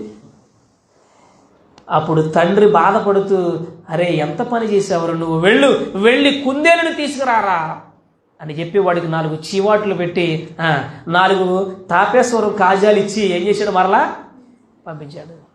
వీడు మరలా వెళుతూ గోళీలు ఆడుకుంటున్నాడు. ఆడి మరలా వెళ్ళి ఏం చేశాడంటే ఆ మార్కెట్ దగ్గరికి వెళ్ళాడు. మధ్యలో మరలా ఈ గోళీలాట మానతలేదండి. వీడు నేరుగా వెళ్తలేదు, మధ్యలో ఏం చేస్తున్నాడు, గోళీలాట ఆడుతున్నాడు. మరలా ఈ పంది పిల్లని తీసుకుని మరలా గోళీలు ఆడుతూ మరలా గుర్తొచ్చింది, మరలా బ్యాగ్ తీసుకుని వెళ్ళి ఆ కుందేలు కొన్నటువంటి వ్యక్తి దగ్గరికి వెళ్ళాడు. పిల్లలు అల్లరి చేయకూడదు, మీరు వచ్చి కూర్చోవాలి, అల్లరి చేయకూడదు. ఏమండి, ఆ కుందేలు కొన్నటువంటి ఆయన దగ్గరికి వెళ్ళి అతనితో గొడవ పెట్టుకున్నాడు. ఏవయ్యా, బుద్ధి ఉందా లేదా, నేను కుందేలు పిల్లలు అడిగితే నువ్వేమిచ్చావు, పంది పిల్లని ఇచ్చావేంటి అనగానే ఆ బ్యాగ్ తీసి చూడగానే మరలా అందులో ఏముందో మీరు చెప్పాలి, కుందేలే ఉంది. అప్పుడు ఆ కుందేలు వ్యాపారం అంట, నీకు సిగ్గుందా లేదు అసలు, నేను అమ్మింది కుందేలు, నువ్వు తెచ్చింది కుందేలు, నీకు బుర్ర ఏమైనా పాడైపోయింది అంటారా, నీకు పంది పిల్ల అంటున్నావు అని చెప్పి మరలా 4 కాజాలు ఇచ్చి పంపించాడు. ఇంతకే ఈ పంది పిల్ల ఎలా వచ్చిందో మీరు చెప్పాలి. నిజంగా మీరు ఆలోచిస్తే ఈ పంది పిల్ల ఎలా వచ్చింది? పంది పిల్ల అయితే వచ్చింది.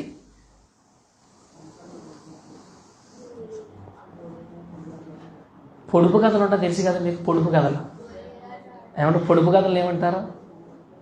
పొడుపు కథలు చెప్తూ ఉంటారు కదా, చందమామ కోసం చాలా పొడుపు కథలు టక్కున పొడుస్తూ ఉంటారు. సరే, ఇంతకీ పంది పిల్ల ఎలా వచ్చింది అని అంటే, వీడు మధ్యలో ఆగి గోళీలు ఆడుతున్నటువంటి సమయంలో ఒక అతను దాన్ని మార్చేశాడు, ఆట పట్టించాడు. మరలా అటు వెళ్ళేటప్పుడు పంది పిల్లను పెట్టాడు, ఇటు వచ్చేటప్పుడు కుందేలు పిల్లను పెట్టాడు. తిరిగి ఇంటికి వెళ్ళిన తర్వాత వాళ్ళ నాన్నగారు వాడిని తిట్టారు. ఏమో తెలుసు, అరే నువ్వు ఉంటే పందిలాగైనా ఉండు, లేకపోతే ఎవరు తిడుతున్నాడో ఆ కుర్రోడు ఆ సంచిలో దాన్ని చూసి తిట్టుకుంటున్నాడు. ఆ కుందేలు చూసి తిడతా ఉన్నాడు యవనస్తుడు, నువ్వు ఉంటే పందిలాగైనా ఉండు, లేదా కుందేలుగానే ఉండు, ఎందుకు నన్ను మధ్యలో ఇబ్బంది పెడుతున్నావు అని చెప్పి బాధపడుతున్నాడు. ఈరోజు యవనస్తులు పంది పిల్లల్లా ఉండకూడదు, కుందేలు పిల్లల్లాగానే ఉండాలి. ఈరోజు చాలామంది వారి సమయాన్ని, వారి యవ్వనాన్ని పాడు చేసుకుంటున్నారు. దేవుని వల్ల ఆలోచించండి. ఈ హృదయం అనేది ఎప్పటి నుంచి పాడైపోయిందో మీకు నేను చెప్తాను. అయితే దానికి ముందు దేవుని వల్లరా విలువైనది ఏదనంటే దేవుని వల్లరా నీ శరీరము. నీ శరీరము. మనం అనుకుంటున్నాం బంగారానికి మించిన విలువైనది ఏముంది చెప్పండి? దానికి మించింది ఏమైనా ఉందా? అసలు బంగారం ఉంటే చాలు, ముక్కులోనూ చెవులోనూ పెట్టుకుని నిద్రపోతాను, ఇంక తిండి లేకపోయినా పర్లేదు, 4 రోజులు చచ్చిపోతాం. బంగారం ఏమైనా తిండి పెడుతుందా? మనకేమైనా నిద్ర ఇస్తుందా? మనకేమైనా స్వేచ్ఛను ఇస్తుందా? మనకేమైనా ఊపిరిని ఇస్తుందా? మనకు ఆనందాన్ని ఇస్తుందా? మనల్ని మీరు ఎవరిని అడగండి, వాళ్ళు చెప్పే సమాధానం ఏంటి తెలుసా? బంగారమే విలువైనది అంటారు. కొరింథీయులకు రాసిన మొదటి కొరింథీ పత్రిక. ఈరోజు మనిషి దేనికోసం బ్రతుకుతున్నాడు, ఎందుకు బ్రతుకుతున్నాడు ఒక మాట చూపిస్తాను మీకు. కొరింథీయులకు రాసిన మొదటి కొరింథీ పత్రిక. ఈరోజు మీరు ఎవరిని అడగండి, ఏ దశలో ఉన్నవారిని అడగండి, వాళ్ళు చెప్పే సమాధానం ఒకే ఒకటి దేవుని వల్ల. ఏంటో తెలుసండి, ఏ భూమి మీద విలువైనవి బంగారము, వెండి, ఇలాంటి సమాధానాలు చెప్తారు. నాకున్న బిల్డింగు, నాకున్న ఆస్తి, నాకున్న పేరు, నాకున్న అంతస్తు, నాకున్న చదువు, నాకున్న ఉద్యోగము, నాకున్నటువంటి అందచందము, నాకున్న అందము. చాలామంది అందాన్ని కూడా ఎలా చూస్తారు? విలువగా చూస్తారు. ఇక నాకున్న అందం ఈ కాలేజీలో లేదా ఈ గ్రామంలో మా ఊరిలో ఎవ్వరికి లేదనుకున్నటువంటి వారు కూడా చాలామంది మోసపోయేవారు ఉన్నారు. ఈ అందం కోసం కూడా బైబిల్ రాయబడింది. కొరింథీయులకు రాసిన మొదటి కొరింథీ పత్రిక 15వ అధ్యాయము. చాలామంది ఎలా బ్రతుకుతున్నారో చూడండి ఈ రోజుల్లో. 19వ వచనం. కొరింథీయులకు రాసిన మొదటి కొరింథీ పత్రిక 15వ అధ్యాయము 19వ వచనం. ఈరోజు మనం ఎవరిని అడిగినా వాళ్ళు చెప్పే సమాధానం ఏంటో చూడండి. ఈ జీవిత కాలము మట్టుకే మనము క్రీస్తునందు నిరీక్షించు వారమైన ఎడల మనుషులందరి కంటే దౌర్భాగ్యులమై ఉందుము.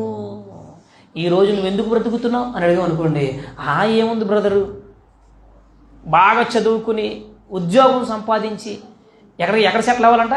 అమెరికాలో సెటిల్ అవ్వాలనుకుంటున్నాను. అది నా కోరిక, నా గురి, నా టార్గెట్.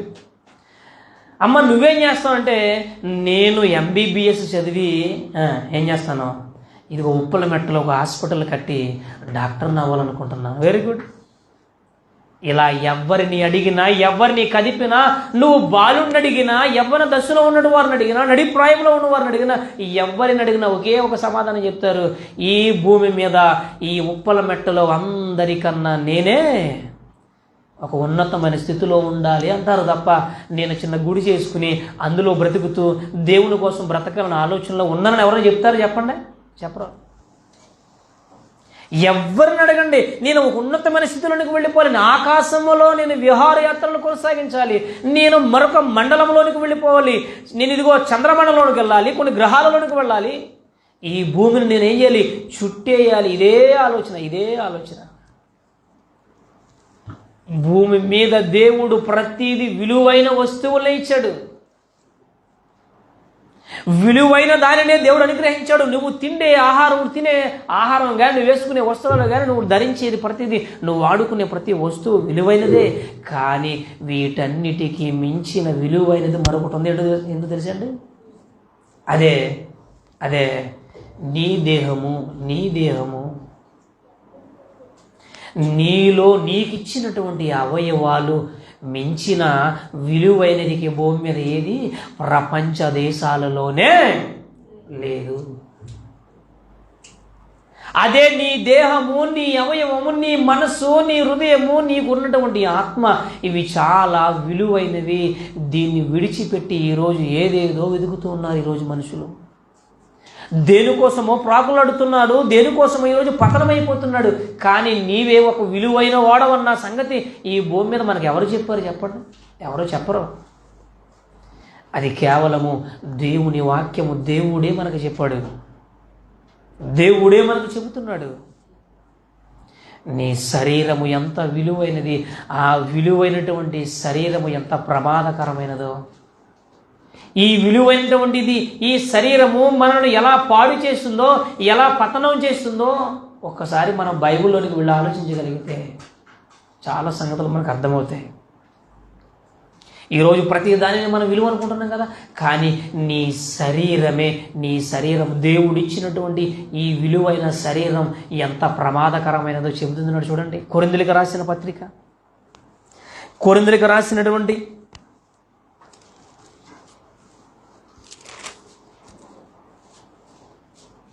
రోమ పత్రిక చూద్దాం. రోమిలకు రాసినటువంటి పత్రిక 6వ అధ్యాయం, రోమిలకు రాసినటువంటి పత్రిక 6వ అధ్యాయము 12వ వచనం చూద్దాం చూడండి.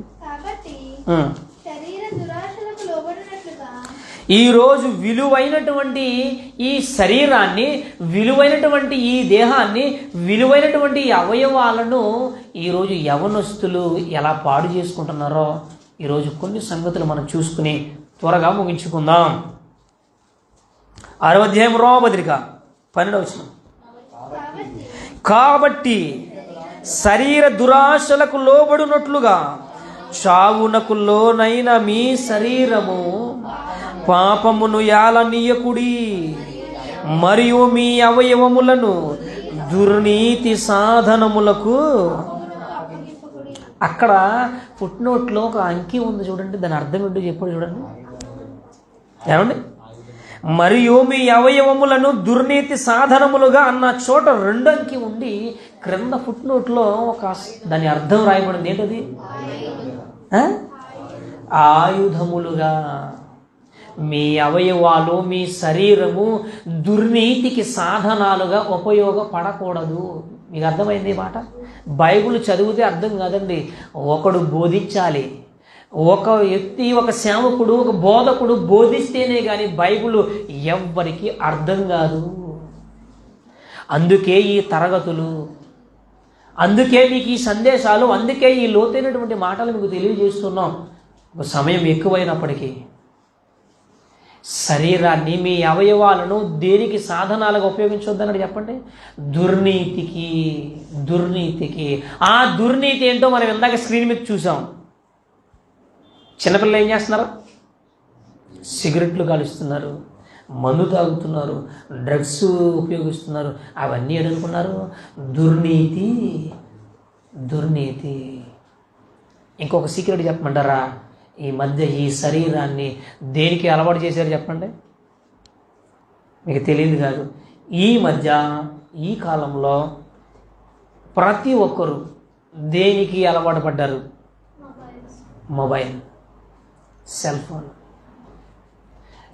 ఫోన్ లేకపోతే ఏం లేదు, మనకి ప్రపంచమే బ్రతుకే లేదు.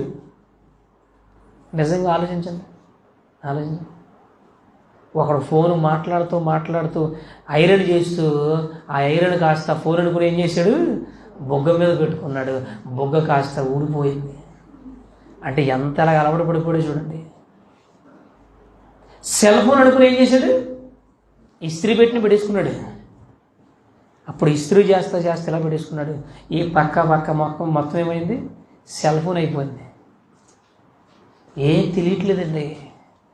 ఈరోజు హృదయాలను, ఈరోజు మనిషి అవయవాలను దుర్నీతి సాధనాలుగా ఉపయోగిస్తున్నారు.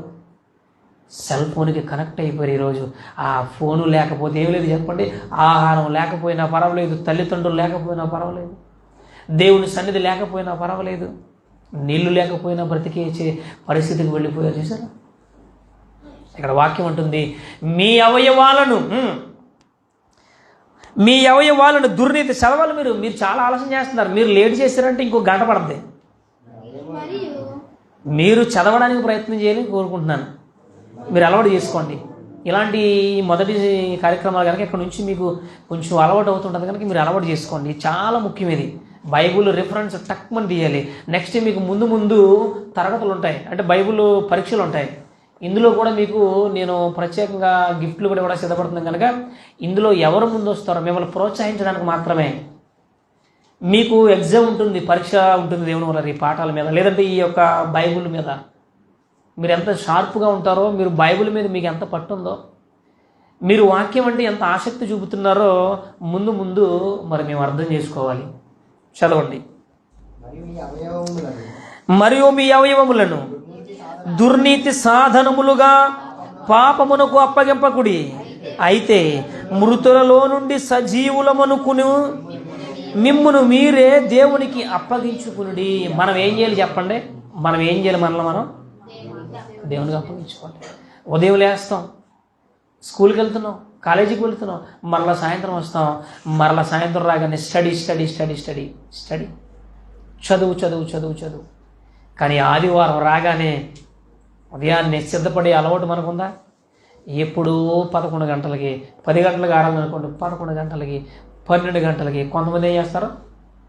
ఆఖరిలో వస్తారు ఆశీర్వాదం తీసుకోవడానికి. చూసారా? ఇలాంటి పరిస్థితుల్లోనికి వెళ్ళకూడదు. గల కారణం ఏంటి తెలిసింది? అలాగే వెళ్ళామంటే వాక్యం మీద మనకేం లేదు, పట్టు లేదు, లేదా శ్రద్ధ లేదు.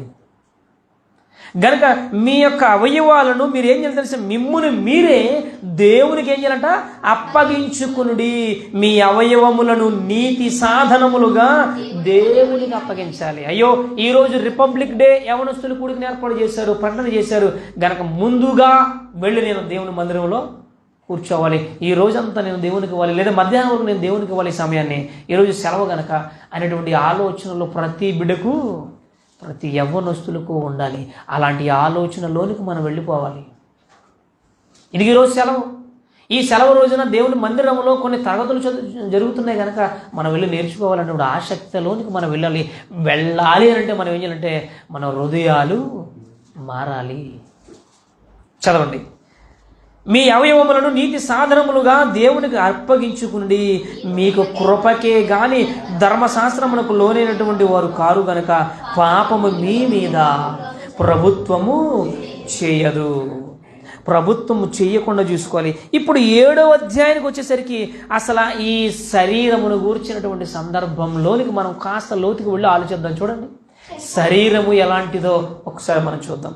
ఈ విలువైన శరీరము, ఈ విలువైనటువంటి ఈ దేహాన్ని మనం దేవునికి నీతి సాధనాలుగా ఉపయోగించవలసినటువంటిది. దేహాన్ని పోయి ఎలాంటి పరిస్థితిలోనికి, దౌర్భాగ్య పరిస్థితిలోనికి మరి వెళ్ళిపోతున్నారు ఒకసారి చూడండి మీరు. 7వ అధ్యాయము నెక్స్ట్ పేపర్ తెప్పండి, 14వ వచనం. 7వ అధ్యాయము 14వ వచనం నుండి మనం చదివితే, ధర్మశాస్త్రము ఆత్మ సంబంధమైనదని ఎరుగుదుము, అయితే నేను పాపమునకు అమ్మబడి శరీర సంబంధినై ఉన్నాను. ఈరోజు మీరు చెప్పండి, ఇటు తిరుగు. ఈరోజు మనం చెప్పండి, ఏమండి లేదండి నా శరీరాన్ని నేను నీతి సాధనాలుగానే ఉపయోగిస్తున్నాను, దేవుని పని కొరకు ఉపయోగిస్తున్నాను, దేవుని సన్నిధి కొరకు ఉపయోగిస్తున్నాను, నేను ఇదిగో ఈ రోజుకి వచ్చి ఇన్ని అధ్యాయులు నేను బైబిల్ చదువుకుంటాను, ఎంతసేపు నేను ప్రార్థన చేసుకుంటాను అనేటువంటి యవనస్తులు, యూత్ ఎవరైనా ఉన్నారా? ఆలోచించండి. ఇలాంటి వారిని మనం వేళ్లలో లెక్క పెడితే ఎక్కడో ఒకరు ఇద్దరు తప్ప మిగిలిన వారు కనపడరేమో. వాళ్ళరా దేవుడు అంటున్నాడు, మీ దేహాలు, మీ అవయవాలు, మీ శరీరం విలువైనది. ఆ విలువైన శరీరాన్ని నీతి సాధనాలకు ఉపయోగించండి. ఒకవేళ అలా ఉపయోగించకపోతే జరిగే ప్రమాదం ఏంటో చెబుతున్నాడు చూడండి. చదవండి. యాలయనగా 15వ వచనం. నేను చెయ్యనది నేనెరుగును, నేను నిశ్చయించినది చెయ్యక ద్వేషింపబడినది చెయ్యుచున్నాను. ఇచ్చయింపనిది నేను చేసిన ఎడల ధర్మశాస్త్రము శ్రేష్టమైనదైనట్లు ఒప్పుకొనుచున్నాను. కావున ఇకను దాని చెయ్యనది నా యందు నివసించు పాపమే గాని నేను కాదు. అంటే మీ శరీరం మీకు తెలియకుండానే మీ శరీరం ఏం చేస్తుంది చెప్పండి? పాపములోనికి తీసుకువెళ్ళిపోతుంది. ఇదేంటి, నాకు తెలియకుండా నేను ఎలా పాపం చేస్తున్నాను? ఎస్, నీకు తెలియకుండానే నీ శరీరం ఎక్కడికి వెళ్ళిపోతుందంటే దుర్నీతి సాధనాలుగా మారిపోతుందని బైబిల్ చెబుతున్నది. నెక్స్ట్ చదవండి, 18వ వచనం. నా యందు అనగా నా శరీరమందు మంచిది ఏదియు నివసింపదని నేను ఎరుగుదును. ఏమండి, మీకు ఒక ప్రశ్న. అందరు ఇక్కడే ఉన్నారా? ముగించండి అన్న స్తోత్రం చెప్పండి ఒకసారి గట్టిగా. హల్లెలూయా. ఉన్నారు అక్కడక్కడ? ముగించండి, టైం అయిపోయింది కదా, నీరసం వస్తుంది. కొద్ది నిమిషాలు వినండి, ముగించుకుందాం మనం. తొందరపడకండి, మీ ఆలోచనలు గలిబిలి చేసుకోవద్దు. కొద్ది నిమిషాలు మీరు వాక్యం మీద కేంద్రీకరించాలి మీ మనసును. ఎందుకంటే హృదయము సరైనది కాదు అన్నాడు. ఈ హృదయము ఘోరమైన వ్యాధితో నిండిపోయింది. ఏమండి, మనకు తెలియకుండానే మన మనసుకి ఏముందో చెప్పండి.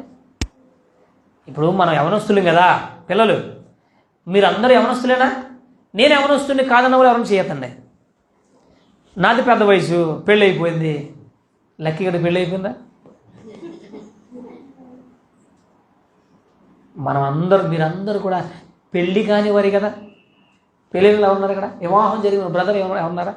మీకు వివాహం జరగలేదు, రైట్. మీరందరూ యవనస్తులే. ఇప్పుడు యవనస్తులు ఆరోగ్యంగా ఉంటారా, అనారోగ్యంగా ఉంటారా చెప్పండి? అయ్యో బాబు, ఎంత ఖచ్చితంగా చెప్పేశారు. ఇప్పుడు మీరు ఇక్కడ ఉన్నట్టు మీరందరూ కూడా ఆరోగ్యంగా ఉన్నారా, అనారోగ్యంగా ఉన్నారా? షూరా? 100%, 100కి 100%, 100కి 100 మార్కులు, 99. నిజం చెప్పండి, అంతేనా? మీరందరూ మనమందరం ఆరోగ్యంగా ఉన్నామా లేదా? నేనేం బాగాలేదండి అన్న వాళ్ళు ఎవరుంటే చెప్పండి, చేసి చూపించవచ్చు. నా పరిస్థితి బాగాలేదండి, నేను ఆరోగ్యంగా ఉన్నాను, అనారోగ్యంగా ఉన్నాను. అందరు బాగున్నారా? అరే, వాళ్ళిద్దరు మీటింగ్ పెట్టిరేడు అక్కడ, తెక్కొరికేసుకుంటున్నాడు గోల్డ్. ఎంత టెన్షన్ వచ్చేస్తుందా, వాక్యం పెట్టలేదు అందుకనే. ఇటు తిరిగి వెరీ గుడ్, మంచోళ్ళు. మీకు పుస్తకాలు ఇచ్చారా? ఓకే, లాస్ట్కి వచ్చేసాం కనుక తర్వాత మాట్లాడదాం. అందరూ బాగున్నారా? కానీ బైబిల్ అంటుంది నీకు రోగం ఉన్నది అంటుంది. దీనికి సమాధానం ఏంటి చెప్పండి? ఇదేంటంటే నాకు రోగం ఉండబెట్టి నేను చాలా ఆరోగ్యంగా, పైగా యూత్, మెగా యూత్, మామూలు యూత్ కాదు. మెగా యూత్ అదనమాట. మెగా యూత్ మామూలు యూత్ని కాదు, పవర్ఫుల్. నేను బయటికి వెళ్ళి గెంతేసానంటే మమ్మ మాస్, అంతేనా? ఈయన సినిమా డైలాగులు కూడా వస్తున్నాయండి పాస్టర్ అనుకున్నారు కాక. నేను ఒక యూత్ యవనొస్తుని, నాకు రోగం ఉందంటారేంటి మీరు? మీకు బాగుంటుంది చూసుకోండి సరిగా, నేను బాగానే ఉన్నాను అంటారా? బైబిల్ దగ్గరికి వస్తే బైబిల్ అంటుంది ప్రతి వాడు వ్యాధితో ఉన్నాడు. ఏ వ్యాధి? హృదయం అనే వ్యాధి. ఘోరమైన రోగము, ఘోరమైన వ్యాధి. మనకి తెలియకుండా మనలో ఏముందో చెప్పండి? రోగము. ఇప్పుడు చెప్పండి, నేను ఆరోగ్యంగా ఉన్నానని చెప్పలే. ఇదిగో, ఒక వ్యక్తికి క్యాన్సర్ వ్యాధి వచ్చినప్పుడు డాక్టర్ చెబుతాడు, ఏమయ్యా నీకు క్యాన్సర్ స్టార్టింగ్ స్టేజ్లో ఉంది, ప్రారంభించబడింది, నీవు జాగ్రత్త అన్నాడు అనుకోండి. ఆ వ్యాధిగ్రస్తుడు, ఆ క్యాన్సర్ కలిగిన వ్యక్తి ఏం చేస్తాడు? వెరీ గుడ్, ప్రశాంతంగా ఉన్నది నాకు అంటాడా? చాలా ఆనందంగా ఉన్నాను, ఎందుకు? క్యాన్సర్ వచ్చినందుకు అంటాడా? ఇక చూసుకోండి, వాడికి స్టార్ట్ అవుతుంది కౌంటింగ్. అమ్మో నాకు క్యాన్సర్ అంట, డాక్టర్ గారు చెప్పాడంట, ఇప్పుడు ఏ పక్కన తినేస్తుందో ఆడు డైలీ లేచి చూసుకుంటాడు, నాలుగు చూసుకుంటాడు, ఆ అంటాడు, ఈ అంటాడు, ఊ అంటాడు. ఒకవేళ చెవులోని కలిసి వస్తుందేమో అనుకుంటాడు, సంకెత్తి చూసుకుంటాడు, సంకలో కనుందేమో క్యాన్సర్. ఏమండి, వెనక్కి తిరుగుకుంటాడు, ఒకవేళ తల్లోంచి కానీ వచ్చేస్తుందేమో, మెడలోంచి వచ్చేస్తుందేమో, బట్టలు ఇప్పేసి షర్ట్ ఇప్పేసి వస్తూ ఉంటాడు, ఎక్కడి నుంచి వస్తుందా క్యాన్సర్? ఎందుకని? వాడికి భయము ప్రారంభించబడినది. మనిషికి రోగం ఉన్నదన్న సంగతి మనిషికి తెలియక స్వేచ్ఛగా తిరుగుతున్నాడు. నీ హృదయంలో ఏముందట? ఘోరమైన వ్యాధితో నిండిపోయారు ప్రతి మనిషి. చిన్న పిల్లలు, పసిపిల్లలు మొదలుకుని వృద్ధాప్యము కాటికి పోయే దశకు వచ్చినటువంటి ప్రతి మానవ జాతికి ఏం పట్టిందో తెలుసా? రోగము, వ్యాధి. ఇదేంటండి, చిన్నపిల్లలకు కూడా రోగం ఉందా అని మీరు ప్రశ్నించాలి నన్ను. చిన్నపిల్లలకి బాల్య దశలో కూడా వారికి ఈ రోగం ఉందా అంటే ఇప్పుడు మీకు వాక్యాన్ని నేను ఏం చేయాలి? చూపించాలి. ఆదికాండం రెఫరెన్స్ రాసుకోండి. చిన్నపిల్లలకు, బాల్య దశలో ఉన్న వాళ్ళకి, పసిపిల్లలకు కూడా ఈ రోగం అంటుకుందానంటే ఎస్ అని బైబిల్ చెబుతున్నది.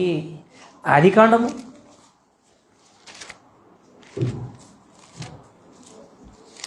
2వ అధ్యాయము చూడండి, ఎప్పుడు ప్రారంభించబడినది ఈ రోగం, ఎప్పుడు ప్రారంభించబడినది ఈ వ్యాధి? ఆదికాండము 8వ అధ్యాయానికి ముందుగా రండి. 6వ అధ్యాయం చూసుకుని ముందుకు వెళ్దాం మనం. 6వ అధ్యాయము 8వ వచనం. ఈ వ్యాధి అనేది ఎప్పటి నుంచి ప్రారంభించబడినది? ఆదికాండము 6వ అధ్యాయము 5వ వచనం చూడండి. ముందుగా 5వ వచనం. నరులు చెడుతనము భూమి మీద గొప్పదనియు వారి హృదయము యొక్క తలంపులలో ఊహ అంతయు ఎల్లప్పుడూ ఎల్లప్పుడూ ఎల్లప్పుడూ కేవలము కేవలము కేవలము చెడ్డదనియు దేవుడు చూసేశాడు. ఇప్పుడు మీ హృదయం ఏమన్నా చెడ్డదని ఎవరన్నా పక్కలు ఎవరన్నా చెప్పారనుకోండి, అరే మీరు మాట్లాడకుండామ్మా, నువ్వు అల్లరి చేస్తున్నావు, మాట్లాడకూడదు, కొంచెం డిస్టెన్స్ పాటించండి. మీ ఇద్దరు కూడా కరోనా డిస్టెన్స్,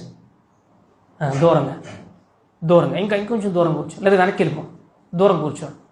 ఇప్పుడు మన స్నేహితుడు కానీ మన ఫ్రెండ్ ఎవరైనా వచ్చి అరే నీ హృదయము రోగంతో నిండిపోయిందని చెప్పాడు అనుకోండి, ఏం చేస్తాం? పాట్మని కొడతాం మనం. ఎందుకు? నాకు కదరా రోగం, నీకే రోగం, మీ తాతకు రోగం, మీ అమ్మకు రోగం, మీ నాన్నకు రోగం, మీకే రోగం అంటాం మనమా? మనం ఒప్పుకోం. కానీ దేవుడు చూసేసాడట నరుల యొక్క చెడుతనము భూమి మీద ఎలా ఉందట? గొప్పదనియు వారి హృదయములో యొక్క తలంపులు, ఊహ, ఆలోచనలు అంతా ఎల్లప్పుడూ కేవలము ఎలా ఉంది? మంచిది అన్నాడా? చెడిపోయింది అన్నాడు. చెడిపోయింది. ఏది చెడిపోయింది చెప్పండి? ఏది చెడిపోయింది? మీరు ఎక్కడే ఉన్నారా? ఇక్కడే ఉన్నారా మీరు? నాకు మీరు రిప్లై ఇస్తూ ఉండాలి. మీ దగ్గర నుంచి నాకు ఏం రావాలి? సప్లై. ఈ మౌత్కి సప్లై రాలేదనుకో నేను ఏం అరిచినా మీకు కనపడదు. కనుక యూత్ పిల్లలుగా మీరు, యవనస్తులు కనుక మీరు మాట్లాడచ్చు. మీరు మాట్లాడితేనే మీ హృదయం, మీ ఆలోచన వాక్యం మీద కేంద్రీకరించాలని నాకు అర్థమవుతుంది అన్నమాట. అదే బండ గుర్తు. ఎప్పటి నుంచి చెడిపోయిందంట? వారి హృదయము చెడిపోయిందని చెప్పుకొచ్చాడు. ఇక్కడ రాయబడింది.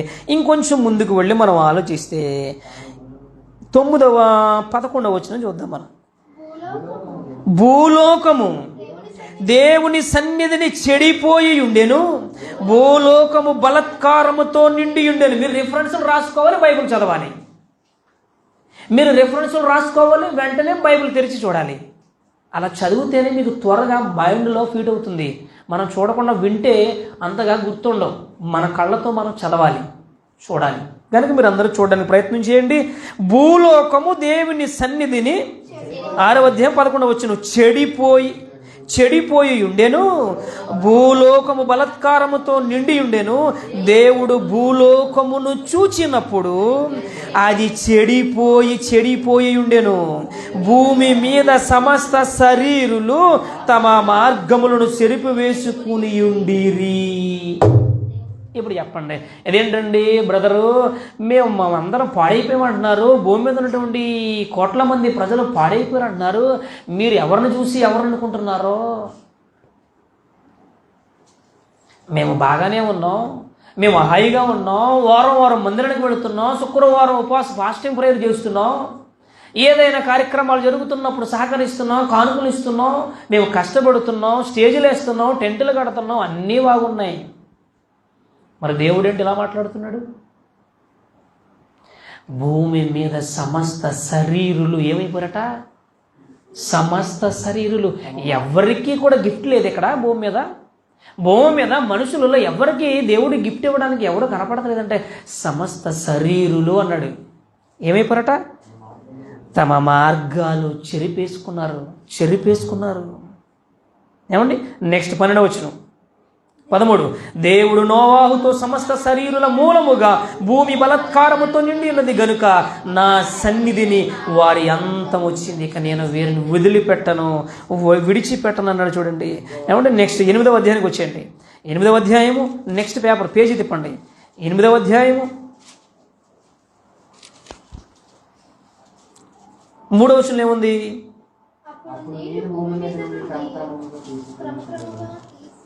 21 అప్పుడు యెహోవా ఇంపైన సువాసనను ఆగ్రానించి ఇక మీదట నరులను బట్టి భూమిని మరలా శపించెను. ఎందుకనగా నరులు అంటేనే మనమేనా కాదా? ఇక్కడ ఎవరైనా నరులు ఉన్నారా? నరులు ఎవరు ఉన్నారా? నరులు ఎవరు లేరా? మనం అందరం ఎవరు చెప్పండి? నరులమే. చూడండి, దేవుడిచ్చిన స్టేట్మెంట్ చూడండి, దేవుడిచ్చినటువంటి సర్టిఫికేట్, మనుషులకు ఇచ్చినటువంటి ఆ యొక్క సర్టిఫికేట్ ఏంటో చూడండి, ఒకసారి చూడండి. నరుల హృదయాలోచన వారి బాల్యము నుండి, అండర్లైన్ చేసుకోండి, రాసుకోండి. నరుల హృదయ ఆలోచన వారి బాల్యము నుండి చెడిపోయినది. ఎప్పటి నుంచి పాడైపోయింది చెప్పండి? బాల్యము. అందుకే భూమి మీద మనుషులు ఆరోగ్యంగా ఉన్నారంటే వారు పైకి ఆరోగ్యంగా కనపడుతున్నారేమో కానీ లోపల ఒక భయంకరమైన వ్యాధితో నిండిపోయారు అన్న సంగతి ఎవరు చెప్పారంటే దేవుడు చెప్పగానే చెప్పేశారు, రాయించేశాడు దేవుడు భక్తుల ద్వారా. చూసారు? గనుక దేవుని వల్లరా. ఇప్పుడు ఒక మాట చూసుకుని మనం ముగింపులోనికి మనం వెళదాం. ఒక మాట చూసుకుని చూడండి, కొరింథీ పత్రిక వచ్చింది. ఇప్పుడు ఇందాక మనం ముందుగా చదువుకున్నటువంటి సందర్భంలోకి మనం వచ్చేద్దాం. కొరింథీలకు రాసినటువంటి రోమిలకు రాసినటువంటి పత్రిక 7వ అధ్యాయము 14వ వచనంలోకి రండి. ఇంకా ముందుకు చదువుకున్నాం. ఇందాక మనం ఎక్కడ కాగాం? 7వ అధ్యాయము 18వ వచనంలోకి వచ్చాం. 7వ అధ్యాయము రోమపత్రిక.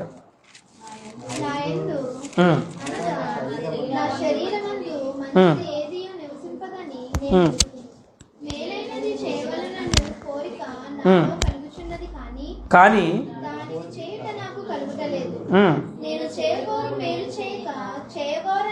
7వ అధ్యాయంలో రండి. 7వ అధ్యాయంగా చదువుకుంటే మనం 7వ అధ్యాయం అదే కంటిన్యూ చేయండి.